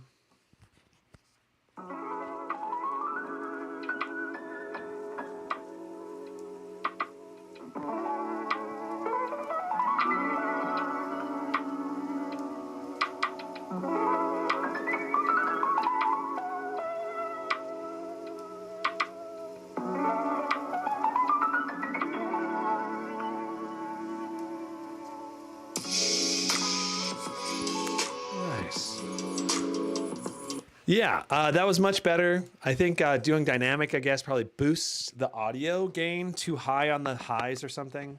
So it was definitely less crackly and more balanced overall with the music set up to balance mode. Yeah, so the speakers overall, I think, are pretty dang good for a 14-inch laptop. I'd say just a little bit better than the Stealth 14. The Stealth 14 also had pretty dang good speakers. This is a little louder, I think, and a bit more bass than the Stealth 14. But the mids and highs were pretty similar in the same ballpark. And yeah, so I think this is probably, in terms of speaker systems, around the 8.5 range, maybe 8.6 in my rating system. In that, if I were to estimate or guess, there's a good amount of volume. You definitely have some bass. You definitely have some mids. You definitely have the highs. And the clarity is pretty decent. But it's not like it's the best. It's definitely not the best speaker system, you know, that we've seen. It's probably the best speaker system in a 14-inch laptop, though. We'll have to see what the Blade 14 does later this year. But I'm guessing this one's going to be very competitive with that. So it's time to talk about the ports. And then we'll do a summary of all of the things in the laptop. All right. So looking at the ports, starting along the left side here, let's turn this brightness down a little bit. There we go. All right. So along the right side, we have a micro SD card slot. We've got a USB-C with DisplayPort. Then we've got two USB 3.2s. And then on the back, of course, there's nothing because it's all exhaust. And of course, the exhaust hits off of the screen right here. And then you also have exhaust on the left and right sides as well. On the right side, sorry, on the left side, we have the power adapter. We have HDMI 2.1 that's connected to the NVIDIA GPU. And then we also have another USB-C with DisplayPort. And then we've got our headphone port as well. So there is a lot of ports on this laptop. Trying to get it to focus here is very difficult. There we go. Okay, so there's your power adapter, HDMI 2.1, USB-C with DisplayPort and power delivery. And we got our headphone port right there. Micro SD card slot, USB-C with power delivery. I believe it also has power delivery and a DisplayPort. And then we have the two USB-As. So a good selection of ports for a 14-inch laptop. No Thunderbolt 4 support because this is, of course, a Ryzen laptop, which is going to be another slight disadvantage for this laptop. All right. So let's move into a summary of everything that we have found out about the Zephyrus G14. So I would say the biggest advantage to the Zephyrus G14 is that, at least in theory, it is a higher TDP wattage system. And we did see those higher TDP watts on the GPU at least. And when comparing it to something like the Stealth 14 or something slim, maybe a 15-inch like a MSI Pulse 15 or something like that, this thing, I feel like it's a very premium option.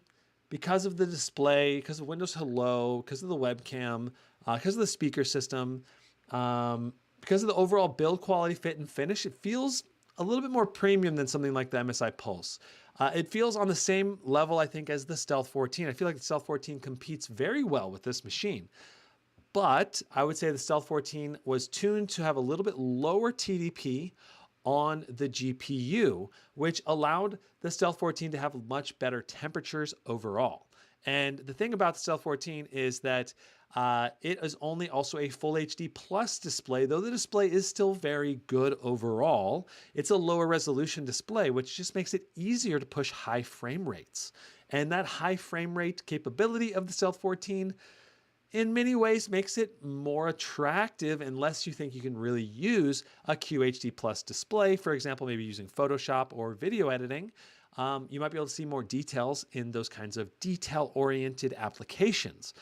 In terms of video gameplay on a 14-inch display, I would recommend a Full HD Plus display when it's being paired with a 4060 or a 4070 or 4050. Simply because of VRAM limitations and the ability to more easily push out frame rates at Full HD Plus. And that to me gives a big advantage to the Stealth 14 in real world usage scenarios. Now, I think the Zephyrus G14 has a huge advantage when you're equipping it with an RTX 4080 or 4090, because then with the QHD display, it's paired much better, not only with the VRAM that you're getting with the GPU, allowing you to run higher textures more consistently or basically all the time, especially if you get the 4090 version. But then in addition, you're also going to be pushing, instead of with the 4060, oftentimes at QHD Plus resolution, you're going to be struggling to go above 60 FPS with everything maxed in the latest titles. Like, you're going to be hitting around that 50 to 60 FPS mark pretty often. And then in the more demanding areas of those games, you might be dropping even a little bit lower. So you're going to end up going down to medium high settings sometimes, and oftentimes having to fiddle with textures or stuttering from textures being filling up the VRAM. Whereas if you were to go with the 4080 or 4090 version of the Zephyrus G14, you're not going to have that problem at all. So at $1,600, I think I would recommend the Stealth 14 over the G14 because of all the VRAM limitations and the lower resolution and the better temperatures you're getting on the GPU.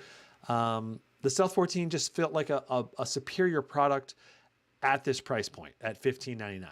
So that's this specific configuration. That said, if you're looking for the ultimate 14-inch laptop, I think the 4080 or 4090 version of the Zephyrus G14 runs circles around and crushes the Stealth 14 in that sense. Because then you don't have the VRAM limitations. The display quality can truly shine because of the increased resolution, and gameplay is not going to be an issue. You're always going to be hitting high frame rates, even in the most demanding titles. And you're also not going to run into VRAM limitations hardly ever if you have at least 12 gigs of VRAM at QHD. Sometimes you still will, but if you have the 16 gigs of RAM at QHD, then you definitely won't run into VRAM limitations almost ever. Currently not in any of the games that are currently out, at least. Hello Sam says, does it feel metal or plasticky? Good question. It is plasticky, but high quality plasticky. And I gotta mention that in terms of overall build quality, very firm, very consistent all the way around. Let me switch camera angle and show you. So when looking at this G14 here, right, we've got almost no flex, a little bit of flex on the side. At the top, almost no flex, just a little bit of flex. A bit of flex up here, but you never put weight up there. No flex pretty much in the corner again. A little bit of flex here, going through the middle of the keyboard. Almost no flex, just a little bit. But it's very rigid, very high quality overall feel, fit, and finish on this laptop, and the white looks just gorgeous. Like, the back here looks really good, and I'm not sure if this is a metal encasement on the back, but it doesn't feel plastic. It feels almost like magnesium or something. I'm not sure. And this, of course, right here is metal. And I believe on the bottom here, this is a metal plate for the bottom lid here, but then we have plastic going around here. So it's a mixture of metal and plastic on this laptop. And the overall fit, feel, and finish is very good. I'd say just as good, if not a little bit better, maybe, than the Stealth 14. All right. I can definitely recommend this laptop. The thing is, you're going to have high GPU temps. And when you're at home, if you're willing to stick it on a laptop cooling pad, you're going to have way better temps, I think. That's the thing. That's kind of like, I guess, where I'm drawing a bit of a like, I think the Stealth 14 is just a better pick because it's equipped with the full HD plus display, and that's just going to be way easier to game on and have longer future proofing because of that lower resolution. So if you want to check out my Stealth 14 review, be sure to check my live stream history or my main video history. You can check either one and you'll have that Stealth 14 right there available to go check out the live stream there if you want to check out its performance versus the Zephyrus G14 here. In terms of gaming on this, you're going to be able to play QHD plus games in the vast majority of titles, but you just certain titles you're going to have to fiddle with more. And as time goes on, you're going to have to fiddle more and more with the settings and occasionally have to reduce even the resolution down to 1200p if you need to, for example, free up VRAM or reduce the VRAM usage. And that's going to kind of be a bummer, right? It's a little bit of a downer, right? Because sometimes when you reduce textures, it does not look as good as high or medium. Or ultra, right? It's very noticeable reduction when you go down to low. And that's true in Hogwarts and Last of Us. It's definitely a noticeable change when you go down to low or medium, but at least in Last of Us, you can go down to medium and it's fine. Medium is not terrible. Low is pretty bad though in Last of Us. And Hogwarts low is also, definitely noticeable downgrade. You want to kind of go to medium or high in Hogwarts if you can. Lord Ashura asks, how hot and loud is this compared to the previous 2022 model? I did not review the 2022 model. I reviewed the 2021 model and I think the 2020 model. And I would say the loud factor is about the same, but you can still use this thing in silent mode, 0 dB silent mode, and it's going to be awesome. Now, in terms of battery life, this thing's going to have killer battery life. Like if your focus is on casual gaming, having something portable, high quality, looks nice, and it's going to last a long time, I think this is going to be a great option for you, especially if you're focusing on that battery life, because the battery life on this sucker is really good. I think you're going to be getting like 8 to 10 hours of very well optimized usage out of it, even with Wi-Fi and brightness fairly bright on this machine. If you're obviously not optimizing at all, it might be 6 to 8, but with, at least in terms of web browsing, if you're doing gaming, obviously gaming is going to kill it very quickly at like 2 hours max probably of gaming performance. The touchpad and keyboard feel great. The touchpad's large for a 14-inch and scrolls well. It's glass, great overall feel, good click to it. And the port selection's decent for a 14-inch laptop. Very good for a 14-inch laptop, in my opinion. It just lacks the Thunderbolt 4 or a full-size SD card reader, but usually you don't get the full-size SD card reader. And since this is a Ryzen chip, you can't have Thunderbolt 4. So those are the trade-offs you make to get that battery life if you really want that battery life. Overall, I mean, this is a good machine. It's not like if you bought this thing, you should regret buying it. It's a good machine, especially if you're willing to fiddle with settings to get the playable frame rates at full HD. It's just the Stealth 14 is going to be more like a no-brainer, or like you just go into any game pretty much with the Stealth 14 and you're going to have a great experience.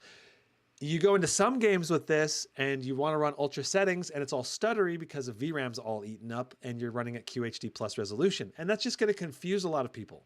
And so for people who are not willing to fiddle with the settings, this is probably not the laptop for them. But the 4080 and 4090 version won't have that problem. So that's where I'm thinking if you go with the G14 and you just want to be able to go into any game and play it perfectly, have no problems, get the 4080 version or maybe the 4090 version, spend the extra money. If you're limited on your budget and you want to be able to go into any game and play it, the Stealth 14 full HD plus display just makes more sense to me. But if you're willing to tweak it, then this one makes more sense. And if I were buying it, I would get the G14 probably over the Stealth 14. Does that make sense? Like advanced users, the G14 will make more sense. To more casual users that don't want to fiddle with settings, the Stealth 14 makes more sense. So yeah, I guess, yeah, that's kind of what I'm thinking. But even to advanced users, you know, still it might make more sense to go with the Stealth 14 just because the native resolution at Full HD Plus will look a little bit sharper than down resing to 1200p when you need to. Okay, so what do I think about the Legion Slim with 12700H and 3060? I did actually get one of those and it was pretty good. I liked it overall. It's a surprisingly good, thinner, lighter machine and a decent option, especially if you can get it on sale. I wouldn't pay full price probably, but if you can get it on sale, it's pretty dang good. I did some crypto mining on it and it was a good performance machine for the money. Okay, do you have any idea on the 4080 pricing for the G14? I don't currently. I'm not sure if it's for sale officially yet, but I'm guessing it's going to probably be at least in the $2,400 to $2,600 price range, somewhere in that ballpark, give or take a couple hundred. And then the 3090 version, I'm guessing is going to be at least 3,000. So you're definitely shoveling a lot of money out there. But if you want to be able to game at QHD Plus really, really well without having to think about it, then going with a 4080 or 4090 makes a lot more sense when you can. Lord Assura says, seems like you can only get the 4090 model from Asus Direct. That may be true. And the nice thing about the 4080 and 4090 models is you're also getting a mini LED display, which is a nice display upgrade over this model. Though the display on this is very good with 420, what was it, 425 nits or something like that, around that. Nits brightness on the display, not quite 500 as Asus claims, but it's still very good and very high color gamut and decent contrast ratios. But you're going to have higher brightness and much better contrast on that mini LED option if you go with the 4080 or 4090. So again, the 4080, 4090 option just like being way more attractive to me. That said, like I said, if you did get this, it's still a great laptop. I wouldn't necessarily be like, oh, I got to return this if you bought it. It's a good laptop. But I would recommend the laptop cooler because we were seeing very high GPU temps pretty often in a lot of games, which is going to be a bummer for some people. Yeah, so let's see here. Hello Sam says, will you review the ZenBook 14 and the Acer 14? Thanks. Those are good options to consider. I will try to review them if I can by the end of the year. Though those are on the low priority side of my review laptops. Asus has kind of offered me some ZenBooks in the past. Now that you guys are asking so much about for me to check them out, I might actually go check them out. See if they'll send me one. Trying to think if there's anything else to talk about with this laptop. I think that covered it for the most part. I will try to do some side-by-side comparison benchmarks and potentially some optimization, maybe an optimization live stream as well with this thing. Especially if this live stream gets a lot of views, I will eventually probably try to do some more videos with it. Any ATA on the Blade 14? They've been pretty quiet about it. Yeah, they have been very quiet about it. I believe it's pretty delayed. I think the reason why it's delayed is because AMD can only put out so many Zen 4 chips, like the 7940HS, which is probably the CPU they want to put in the Blade 14.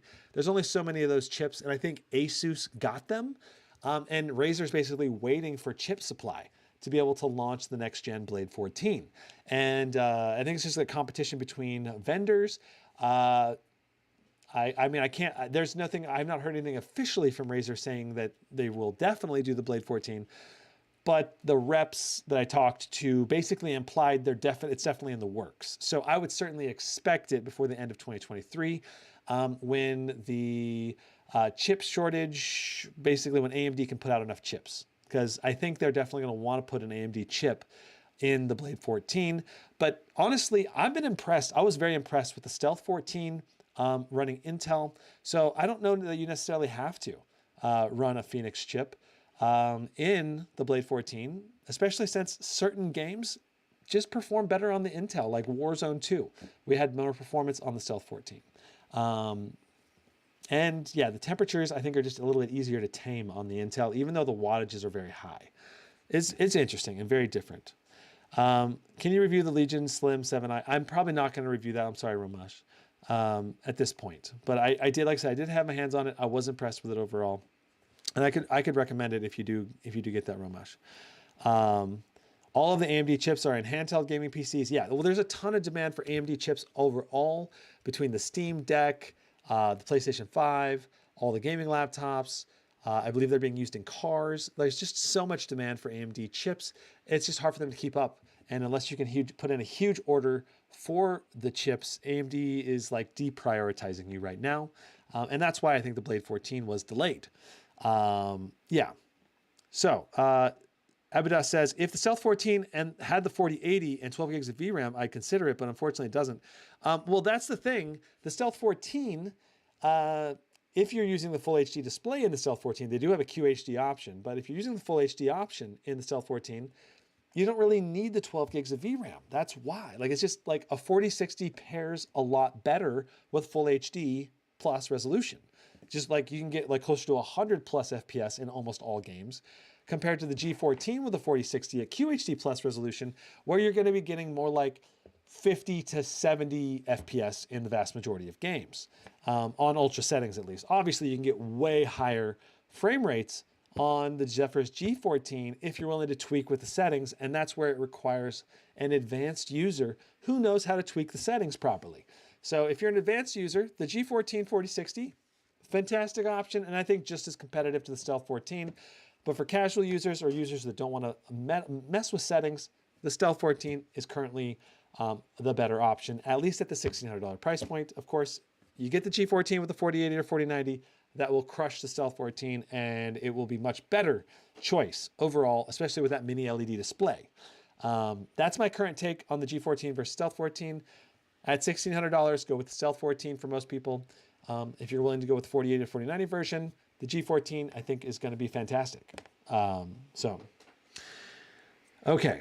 Britt Allen says, thanks for everything. No problem. Brian GR says, does the Asus Strix still have coil whine? I have not tested it recently. Massive L says, I wish the G14 came with 120 hertz 2.5K OLED found in the ZenBook line. Yeah, but if you got the mini LED, it's very competitive with OLED, or more competitive with OLED than you might think, because of the ultra high contrast ratio and the increased nits brightness. So I wouldn't say that, I would say just, if you're looking for an OLED-like experience, then the mini LED version of the G14 is going to be very close to that. It's not going to be that big of a difference, I don't think. LSP says, how about the Aorus 17X? I have not heard about them fixing the Aorus 17X yet. I should probably ping them. I still have my 17X that they sent me for review. And if I find out that it's been updated in any way, like they update the BIOS or something, I may do a follow-up live stream, like how to tweak and overclock the Aorus 17X to get the most performance. As it is, currently the 17X is a good option, but not as good as the competition because it doesn't go to as high of power limits, which means reduced performance compared to something else. So, you know, the Omen 17, the Blade 18, the Scar 18, all of those had so much better performance than the Aorus 17X simply because it wasn't tuned properly. So that's kind of my take on the 17X right now. It's not a terrible option if you end up buying it or you bought it. It's going to perform great overall. It's just going to have lower frames than the competition. So, okay.